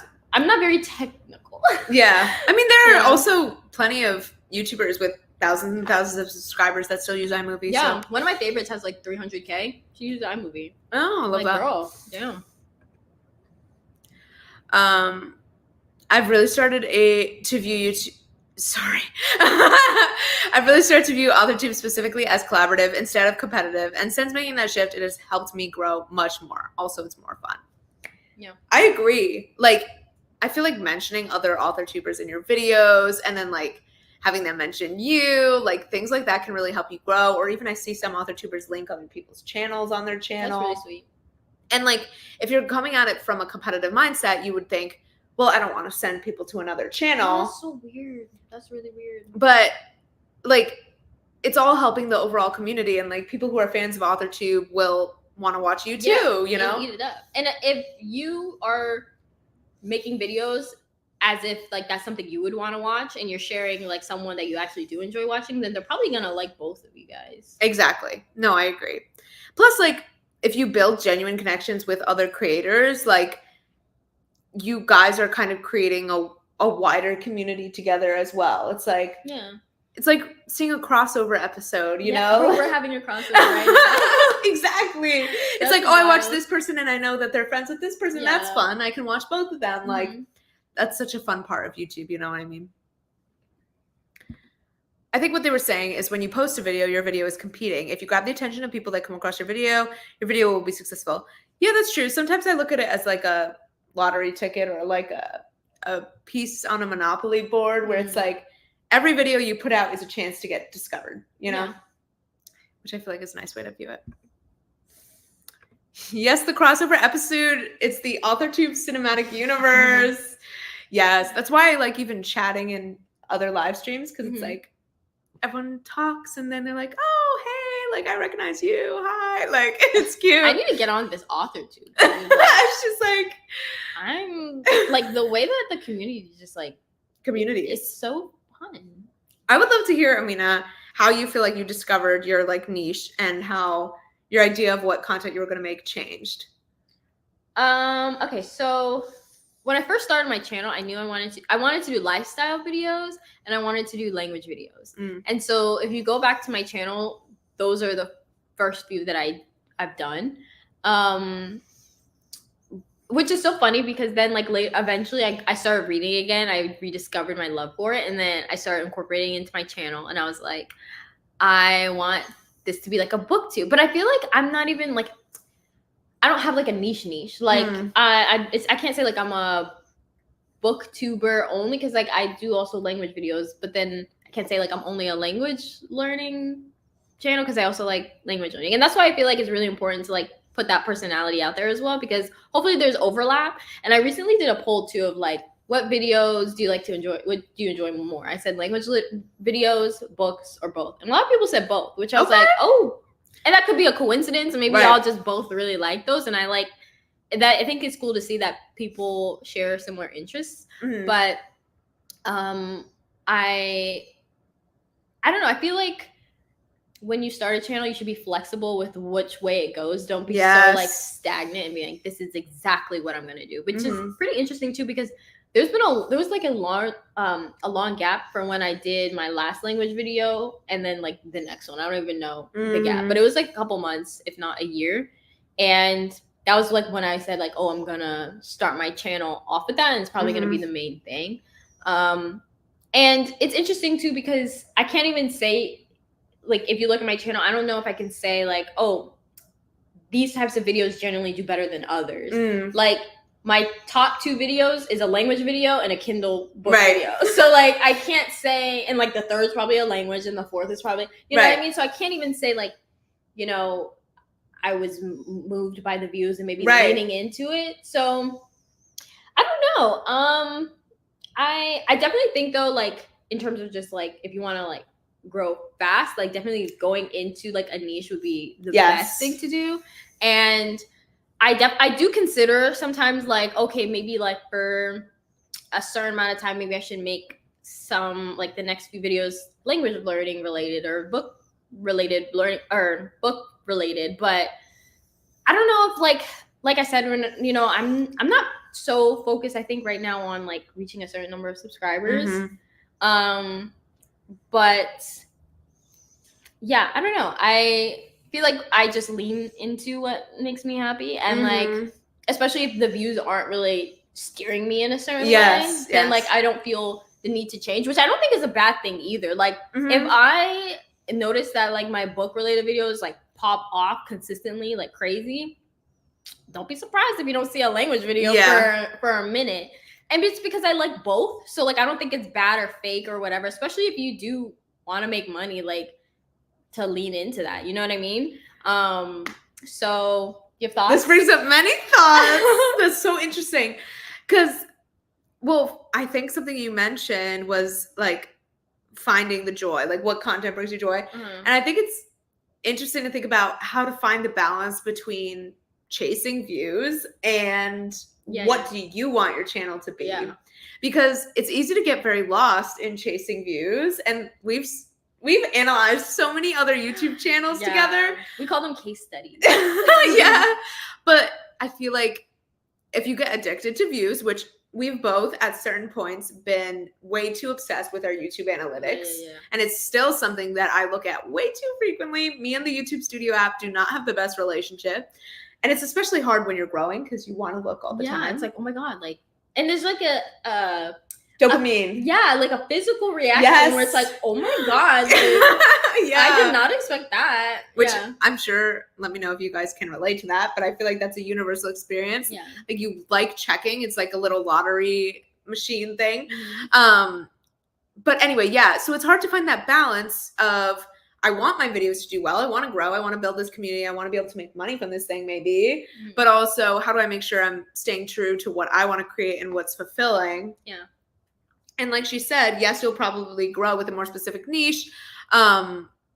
but you need to ask yourself, like, is that what you want? Yeah, is it enjoyable? Because if I make a random video and like, let's say I just felt like mixing it up and it blew up, but I don't feel it, like it doesn't bring me joy, I don't know if I can stick with it. Right. Like, I feel like it would make it feel just like a miserable job. Right. You know what I mean? And I think at this point, honestly, I feel like, you know, some people will bash other people being like, oh, you joined YouTube because you only care about money or whatever. And like, there's nothing bad about monetizing something that you are happy with. Like, I don't think you should monetize everything that you enjoy doing. Right. But like, who doesn't want to love their job? Like, that's wild. Exactly. So, and I think that's what people forget, is that wanting to monetize YouTube isn't about, oh, I just want to like exploit, you know, I want to just make as much money. Yeah. It's about, if I monetize YouTube, that gives me the freedom to do things that I love as a job or more frequently. Like, one of the reasons I want to monetize YouTube is so I can quit a full-time job and create videos, right? And just like do the things that I care about. Yeah. And it's not a slimy thing. It's like, I want to free up my time so I can pour more of myself into this, you know? And just enjoy life. Yeah. Because let's be so real. Let's be so real. Like, it's so hard to balance a job that are like, they can't, bro. I'm gonna show you a text I got sent at work later. But like, if you say like, hey, I want to take PTO, sometimes people are like, oh, no. And it's like, I'm sorry, that I'm telling you no. Yeah. Like, this isn't a negotiation. Yeah. I'm not gonna be here. Right. So that's, people take the corporate America is toxic. Yes. Like, they expect you to put your job above your life, your family, experiences. No, I also have a friend where it's like, she's planning on taking a trip to New York, and like, you have to put your name on a board or something, and if someone else did it first, then you can't go. And it's like kind of like a race. And I'm like, oh, that's crazy. You better find someone else. You don't want to hire anybody else. Like, yeah, I think this would be interesting. I think if you guys want to like give your thoughts in the comments, talking about how we balance it with a job, because that's its own topic, like balancing YouTube with a job. But yeah, time freedom is a huge thing for me too. I want to be able to take off whenever I want to take off and give myself, I think that's the main thing, the permission. Yeah. And also like the ability for passive income. Do you want another? Oh, yes. Yeah, that would be fire, actually. But yeah, you want to read the comments? I can get you that water. That would be so nice. Thank you, Amina. What a host. I'll go to this one first. Sometimes I delete the apps so that I won't check my analytics so much. I do this often. I'm like, I alternate back and forth between having it downloaded and not having it downloaded, because it can get pretty bad. Like, there are times when I'm checking it multiple times an hour, which is not ideal. And the thing is too, there is some value from checking your analytics. You know, you can learn from it, whatever. But the value, I think, taps out at like checking it once a week or once a month. Checking it all the time, there's no value to it. This is so true. The YouTube algorithm really wants me to make more videos about AI, but I just don't feel the need to make commentary style videos the focus of my channel.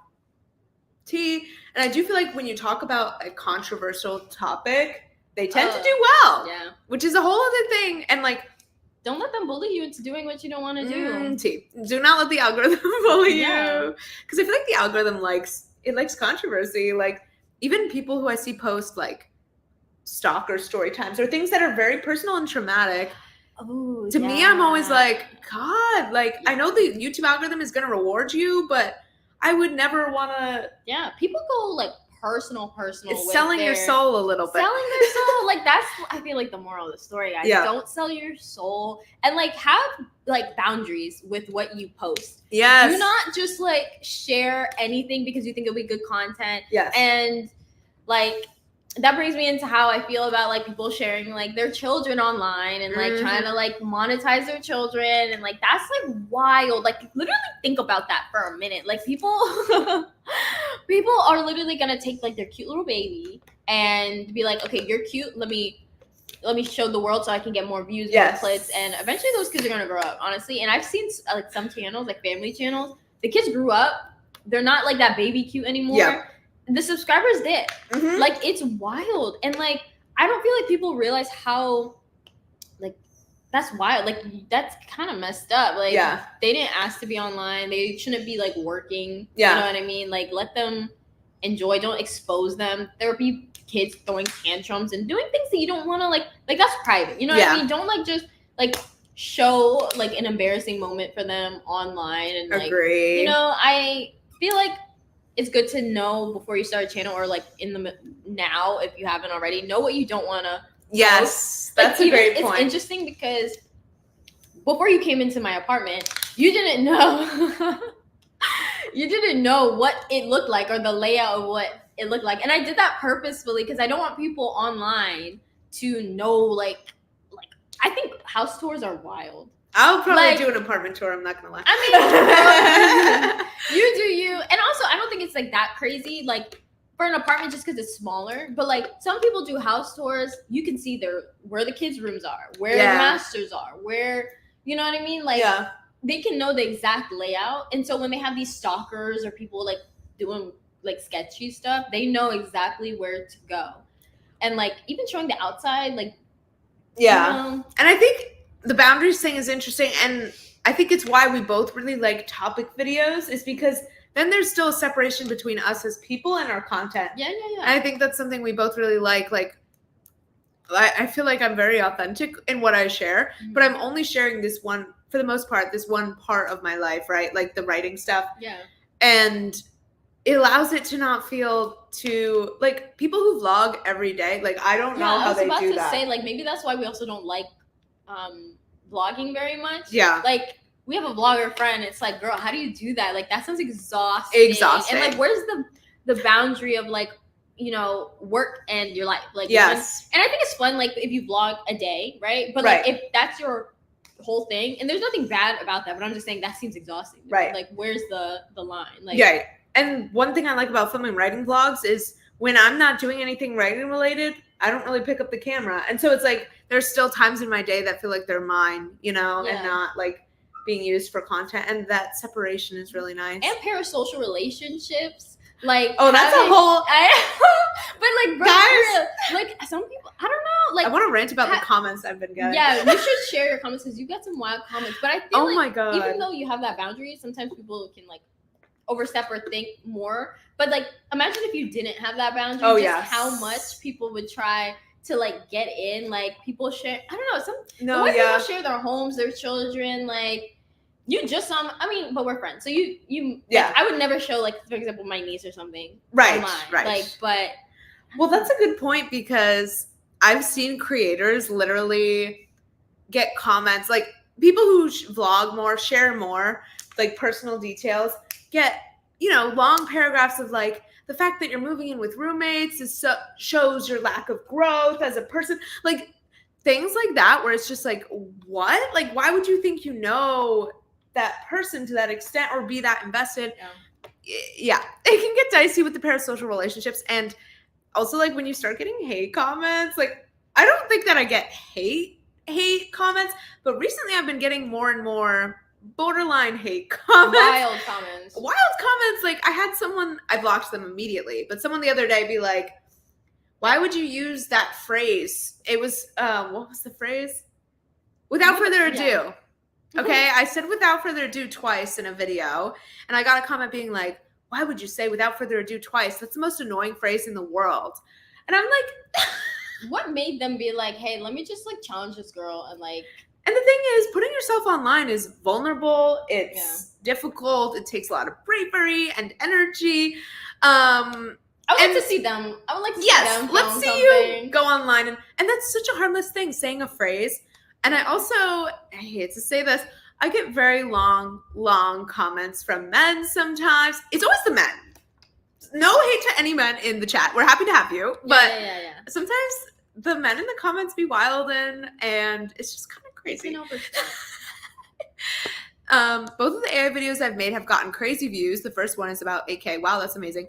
But I just want to make rambly writing vlogs into eternity. And the tea is that the people who watch the rambly writing vlogs are your core audience, you know? Mm-hmm. So that like matters more, you know?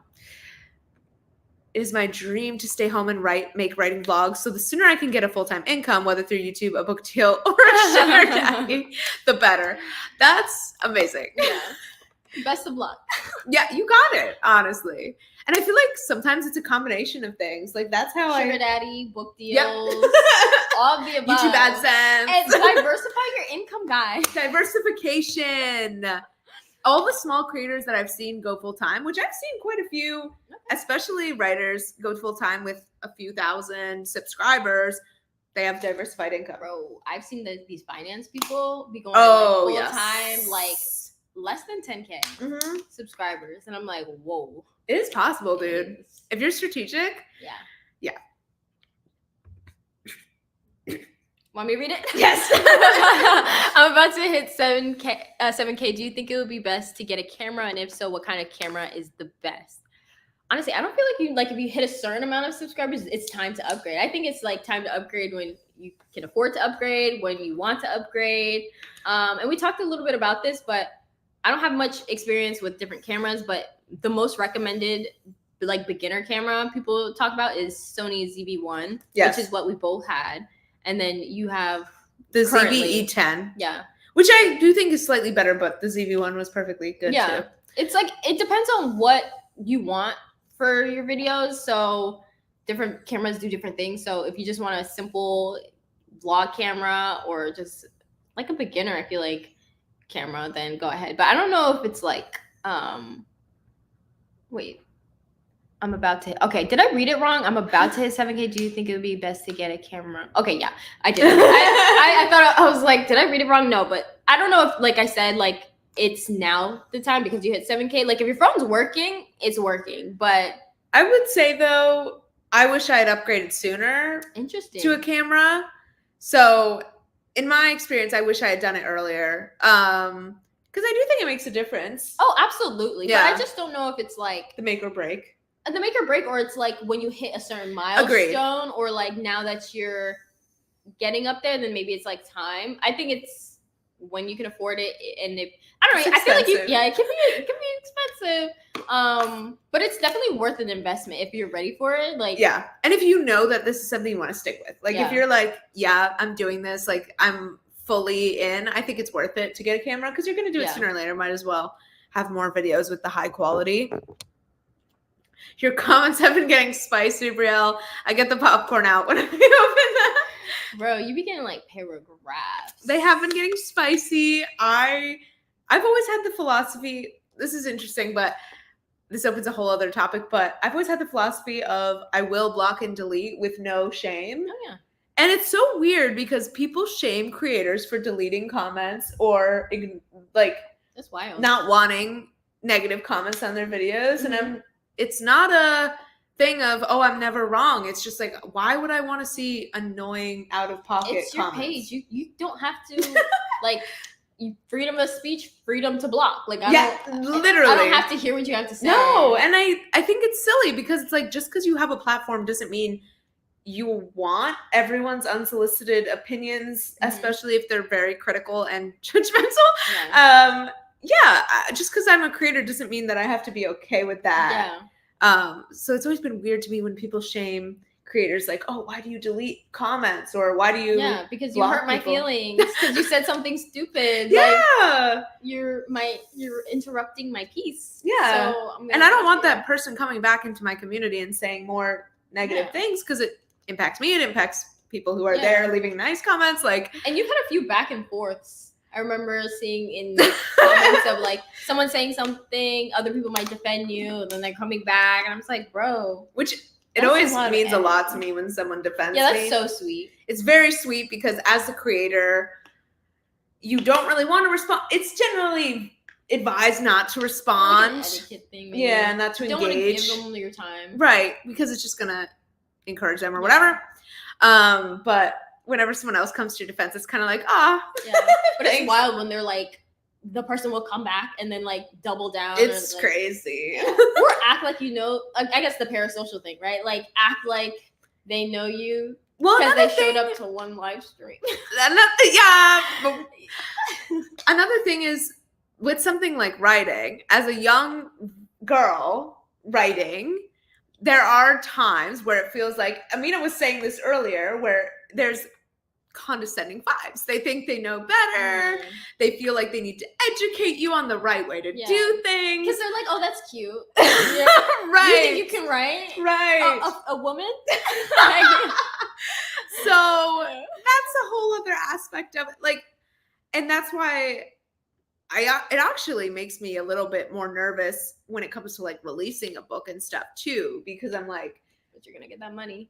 They might have something to say, but they pay for it. Because author tubers get torn to shreds. It's like, you know, we're just writers sharing our process, but like, of course, author tubers are held to a very high standard when they release something, and there are people who are waiting to tear you down and like prove a point that you didn't know what you were doing, whatever. They're insecure as hell. So it's scary to think about releasing something vulnerable and creative, and obviously 99% of your audience is excited and wants to read the book and support you. But yeah, I mean, there is a little bit of pressure that comes from publicly being a writer online, for sure. Also, this is sending me. It is. Yes, block and delete. You curate the space you want to see and build. See? Just because I don't know you personally, like I'm gonna do the same thing with real people in my life. So.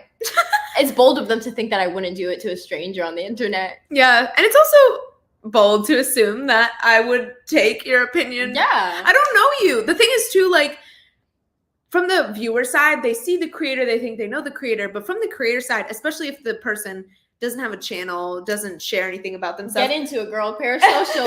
Like, it's like, I don't know who you are. Why would I take your advice necessarily? Like, obviously, it's very nice if they offer up kind advice, but if it's like, why would you do that, blah, blah, blah, it's like, where's your credentialing? Like, what have you done? Yeah. Does having a YouTube channel dedicated to books better help market your book? I would say yes. Oh, yeah, absolutely. Because the audience is really important. Like, yes. And writers are also readers. So if you have an audience of writers or readers, it's obviously going to help you lots market of overlap. Yeah, I would say yes. At least I'm hoping.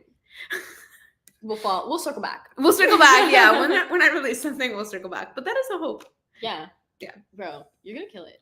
Thanks. 2025. So sweet, 2025. So, do we have any more, or should we have final call? Yeah. One more topic. One more topic. Final call. Yeah. Is there anything else that you really want to touch on that we haven't talked about yet? And if you guys have any last questions. Okay. Talked about a lot of things. Because I know we said we were going to talk about some things later. Yes. It went right over my head. So if anyone was keeping track, let us know. If there's anything that we like touched on that you would like to hear us actually get into, let us know. I'm trying to think. We talked a little bit about making money, growth tips. What has been like your least favorite thing about doing YouTube? Ooh, least favorite thing? Yeah.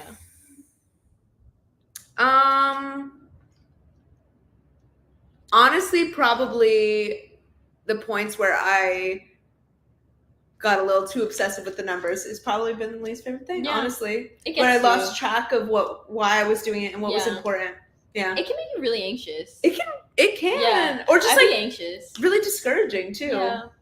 And it's weird because it's like a roller coaster. Like, there's been times where I've been like, wow, like this video is doing so well. Like, I'm so amazed, like amazing. But then, like, I feel like right now I'm at a time where like I didn't even check my analytics today. I don't know. Which is great. I literally, the first time I opened it was when we were doing the auto stop or something like that. Yeah. So yeah, it can be very like emotionally driven, and like it can be toxic. So you definitely gotta have a healthy relationship with it. I would say for me, my least favorite thing, I would agree with that. But then maybe also, and I don't think I've really gotten to this point yet, but like sometimes I'll overthink what I'm when I'm editing or what I'm putting out there. Like, oh, what if, like, oh no, like I look weird or I spit or like that. That's such a good point. Yeah, I can pick apart certain things. I'm glad that I haven't gotten to a point where it's like debilitating or crazy, but sometimes I get annoyed with myself and if I'm like overly picking at it, which I think is good to like step aside for a minute and do something else and then come back. Yes. It's probably not that serious. That's such a good point. The overthinking. Yeah. Like, I find that, honestly, my channel does the worst when I'm overthinking it and when I'm too worried about what will do well, what's going to help me grow, blah, blah, blah. Like, making a million versions of the thumbnail. Girl, do you remember that one time you sent me 2 thumbnails and you said, which one is the park? The green is green. Oh, yeah. Greener. And you said, like, which one is better? And I was like, Bestie, I'm going to be honest. I don't see a difference. Yeah. This girl sent me 2 pictures and they look the exact same. And I was like, I cannot lie to her and be like, oh, this one, obviously people are going to click on it. And the only difference was your handwriting. Yeah. So I was like, Bestie, they get the vibe. Like, it's probably, and you're really intentional, which I really like. But sometimes it could definitely, you want to just be like, you know what, the vibe is there. So, you know.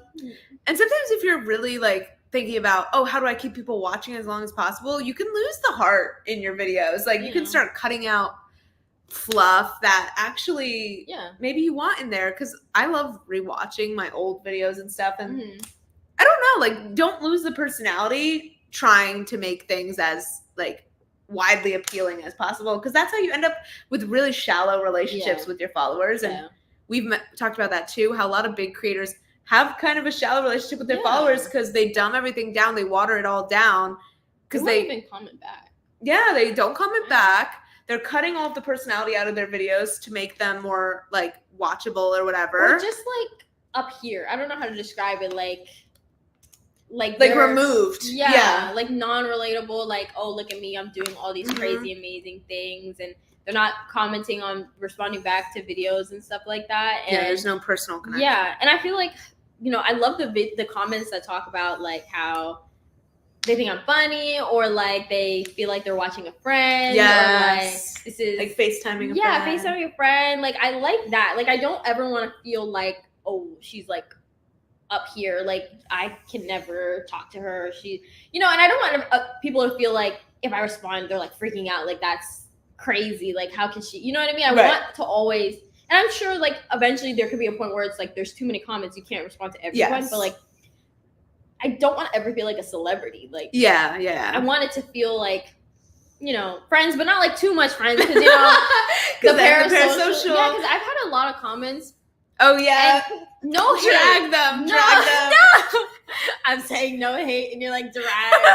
Like, okay, no hate. And if you are someone who's done this, like, I appreciate you because I can see where you're coming from. But like, I got a few comments of people asking in my language learning videos, like, if we could talk, like, you know, like, like, I'm learning Spanish. Maybe they speak Spanish. They want to do an exchange, you know, or maybe they're also learning Spanish and they want to study together. But then I don't even know what they look like. I don't know. That's the thing. I don't know their gender. These are blank profiles. Yeah, blank. They could be no picture. Bro, they could be no video. They could be like a 60-year-old man. Like, it's like, why would you do that? And I appreciate it because I feel like it means like, oh, they like me and they want to study together. But it's so like, try to think about it from the other side. I feel like sometimes people don't do that. But like, why would I want to put myself in a position? You know, because I feel like if they know a lot about me, or they think they know enough about me where they're like, oh, we can vibe. And then they're like, oh, I would love to talk to this girl. But like, I'm going off of nothing. Right. Literally a letter M as the profile picture. Right. So, which does not apply, obviously, if you also have content on your channel. Yeah, because then it can end up with you on my couch, like I said. Like, we can watch each other, we can comment and get to know each other, and then it's like kumbaya and whatever. Right, but kumbaya and whatever. If I don't know you, yes, and also I don't know, and also if I've never talked to you, I feel like there should be a back and forth. I agree. Should we talk about how we met? We should talk about how we started with that. Should we talk about let's mention that really quick. Okay. Well, I'll probably start because let's hear the tea. Let me get comfortable. Okay. So what happened was I saw a video that was like existential crisis or post-grad existential crisis or something like that. And it was funny because I was watching another YouTuber who's like has maybe 100K or something. She did something like that, and I wanted to hear more of what other people had to say about it. So I found your channel. Oh, I didn't know it was through that video. That's fun. Yeah, when I first saw you, and then I clicked your profile, you had like 500-ish subscribers, and she was a baby. And I saw some other videos. I didn't comment initially. I was just like, oh, and I thought it was cool because you were so open about what your goals were. Like, I want to do this full time. This is my goal. And it shows that you have 500 subscribers. So right. Like, I at the time, like I said, I had like 30 or something. And so I was like, oh wow, like that's so cool. Like she's out here. Which I feel like small YouTubers never admit, or very rarely admit. And I think that's why you're on my couch. Like, I thought that was so cool that you literally was just like sharing what it is that you wanted to do, and you weren't there yet. But I feel like most people, it's like crazy to admit that you want to go somewhere further, and it can people wait till they get there, and then they're like, they share it. But I'm like, I would love to see more people admit their big crazy dreams and like what they're trying to do, because I feel like a lot of people shy away from it or like pretend they don't want to do it full time just because they're nervous or embarrassed or whatever. And it shows that you're trying. Nobody wants to see you, or it's embarrassing maybe, or people think that like, you know, but I really don't think it is. Anyways, I thought it was really cool that you're like saying that and then doing it, and like I was like, shoot. And I liked your videos, and I don't remember what video I commented under, but I know that I think maybe one of my first ones was like you did like a my scene. Oh yeah, like playing nostalgic games. Yeah, something like that. I think maybe that was like my second video or something. Wait, that's fun. I don't know what video I commented under, but I think I commented once or twice, and then I started putting like longer like paragraphs, because you did like self-development stuff that I was like, oh, I got thoughts. And so I sent my thoughts, and at the end I remember I said something like, oh, and if you want to be friends, like let me know, because I was shooting my shot. And you responded and you were like, oh yeah, like you seemed nice about it, and then you can tell your side after that. Yeah, and then I stalked Amina's channel, obviously, as I do when people say such things, and loved her immediately off the bat, and was like, I could actually see us getting along very well. Felt like we had similar vibes, which is interesting because I think I had like I said, like 30 subscribers. I don't know if my personality was even out yet. That's true, not as much as it was now, but I could tell you were like sweet and stuff. That's nice. And your comments, I knew a decent amount about your personality from your comments. So then basically we just started commenting back and forth with each other, and started an online friendship where we would like text and FaceTime, whatever. We DM'd first though. Yes, we DM'd first on Instagram. No, I remember. Did I slide in your DMs? No. I think I might have slid in your DMs. Vibes. But I remember I asked for your number, and then you didn't respond for a little bit. Oh. Like, it was like maybe a week or something. But then I remember you apologized. You said something. I never checked Instagram very well. Yeah. And I was like, oh my God, like I asked for her number. She's gone. Like, I embarrassed myself. I scared her away. And then you were down. And then we literally talked every day since. Yep. And that was in October. And now here we are. And so the online friendships do be working through YouTube, especially amongst creators. It's like, I see you, you see me. You can suss out whether or not you guys would be friends before you even speak to each other. Just based on like the vibes. Yeah. Also, should we answer this last batch of questions? What is your favorite writing tool? For me, Scrivener is my favorite by far. I love it. I may have missed this, but how/when do you reach out to other YouTubers? Oh, we just talked about that. Well, that's how we did it. I think the best way to do it is just start off building a relationship through comment sections back and forth. They watch you, you watch them, whatever. Like if you are commenting on another, for example, writer's videos, and you make videos, they will probably click on your channel at some point. Yeah. It's probably obvious especially that you're also a creator. They're small as well. Yeah. Like it's probably not likely if they have like 100,000. Right. That, like, obviously. Yeah. But like if they're like a smaller YouTuber as well, then they're probably gonna stalk you. And do you need to? Well, we're probably gonna. Yeah. Yeah. It'll be okay. And yeah, as long as there's a back and forth, you could do it as soon as like there's no time to do it. Just do it whenever you want to, and then just see if there's a back and forth, because then that's when it's like, okay, you're in. Like, I agree. And also like a way that I've found a lot of other writer creators is them tagging me in the description of their video. So anytime someone does that, I watch the video and I usually subscribe to them. And because it's just so sweet to like see someone. So if you're like watching another writer, film a little clip of being like, oh, just watching blah, blah, blah's video, like really enjoying whatever. Or if you got a tip from them, mention them. And we did that as well, like in our videos. We would we would mention each other. Yeah, we would do that. Yeah. Or even like, I feel like that's how other creators have found me too, because a lot of the writers I watch have commented on my videos before, and it's often because I tagged them in something. So I would say tag your favorite creators. They'll definitely notice. Also, this is so funny. Not me actively refreshing my YouTube studio as you speak. This was when we were talking about our analytic relationship. You like that? Yep. You like that. I don't think I've ever parasocialed either of you, but I'm definitely guilty of thinking a person is a friend on the internet. So it's interesting to hear what it's like from that perspective. Oh my God, I recognize you. Yes, me too. Yeah. I was going to say, I feel like we are friends. Yeah. Well, I think the key is like, you definitely can build a great viewer-creator relationship. Like if someone comments consistently on my videos, I remember things about them. I remember things they've commented in the past. Like we can get along and you have good conversations. Mm-hmm. I think that is totally different than what we're talking about in terms of like bad parasocial relationships where it's like, I don't know you at all. Like, right. And the first comment is like, hey, let's like meet. Right. Let me get your number. Let's have a phone call. Like I feel like if you have basic social skills and stuff, like you won't be like just don't be creepy about it and you're fine. Like I feel like there are creators that I love and like I think it's totally fine to be like really into a creator and love their content and say that, and I don't think it'll be creepy. It's just weird if you try to either one, assume things about their life that they're not sharing, or two, again, like try to meet up or whatever if they've never seen you and you have no picture and like you know to go off of. right. So I wouldn't worry about that. I've never gotten those vibes from you at all. You're very sweet always when I see your comments. So the fact that we recognize you shows that like that didn't happen. You're doing good, bestie. Yeah. I think people are over the highly curated videos and are looking for authenticity. Dude, I agree. Yeah, I agree with that. I don't know if I watch any like highly curated videos anymore. Like no, me neither. Even if they have a lot of subscribers, as long as they feel down to earth, I'm down with it. I agree. So yeah.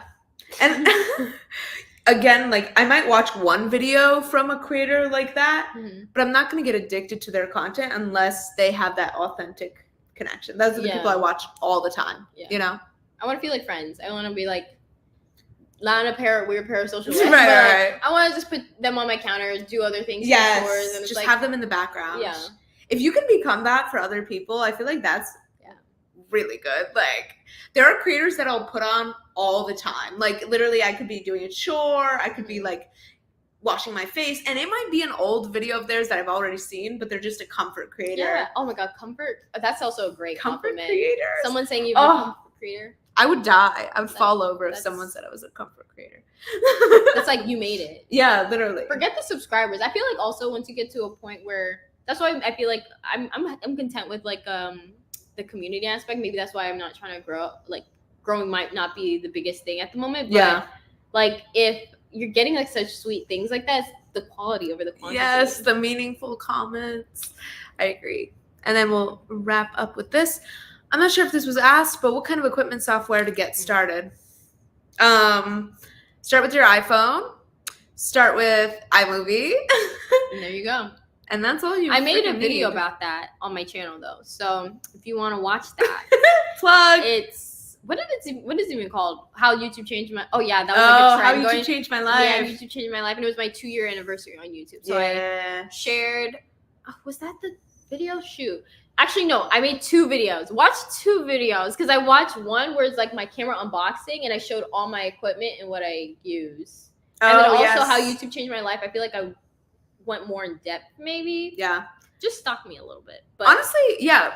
Amina's posted a good amount about YouTube. And so have I. So I would say check out our channels. Yeah. We have some YouTube advice videos. And we can also do another live stream at some point. Like what percent are you at, girl? Low. Definitely low. So my battery's at 8%. She's like 8% battery, so we're gonna have to wrap it up. Mm-hmm. Oh, let's read that. That's so sweet. Brielle, you're one of my comfort creators. I'm zoning out. That's comfort so creator. That's so sweet. You're one of mine too, so that's really sweet. That's the nicest thing in the world. Well, I think we're done. Thank you guys for joining us. This was fun. Yeah, this was so fun. We should definitely do it again. Yes. And other live streams, because we have other live streams, guys. If you're new, Yeah, we live streamed a couple times. Yeah, we've done a couple, I think, on your channel with just your writing vlogs, and then 2 on both of ours. Yeah. It was we did a sleepover live stream that was just like chatty. And then also the goal setting one. Oh yes, a goal setting. So if you like this vibe, I would say do the sleepover one because that one was really fun. Similar vibes. And we talked about content creation stuff. So like that's what made this idea happen. But thank you so much for coming. Yeah, I hope you guys had fun. This was a lot of fun. Got some good advice. Yeah. It was so nice chatting with y'all. Thank you for being so active in the chat. I feel like we all bonded. Honestly, it was funny because I didn't even think for a second really like, oh, I hope someone comes. I just felt like you're like, our people are gonna show up. The people the first few times it's like, oh, I hope someone comes, but like, they came. So we had a lot of fun. So thank you guys so much for coming. Thanks for coming, Alyssa. We appreciate you. You were so fun to chat with. Oh, so sweet, so sweet. Yay! So glad you had fun. Oh, I know. I had so much fun. Warm. Yeah, I had so much fun. Oh my god. Our first time literally meeting 2. Yeah. And here we are. Here we are in person. And you were probably tired. You literally flew today. So yeah, we're gonna go. But thank you guys so much. And we will definitely do another stream at some point. Yes. But happy creating, everyone. Yeah. Bye. Bye.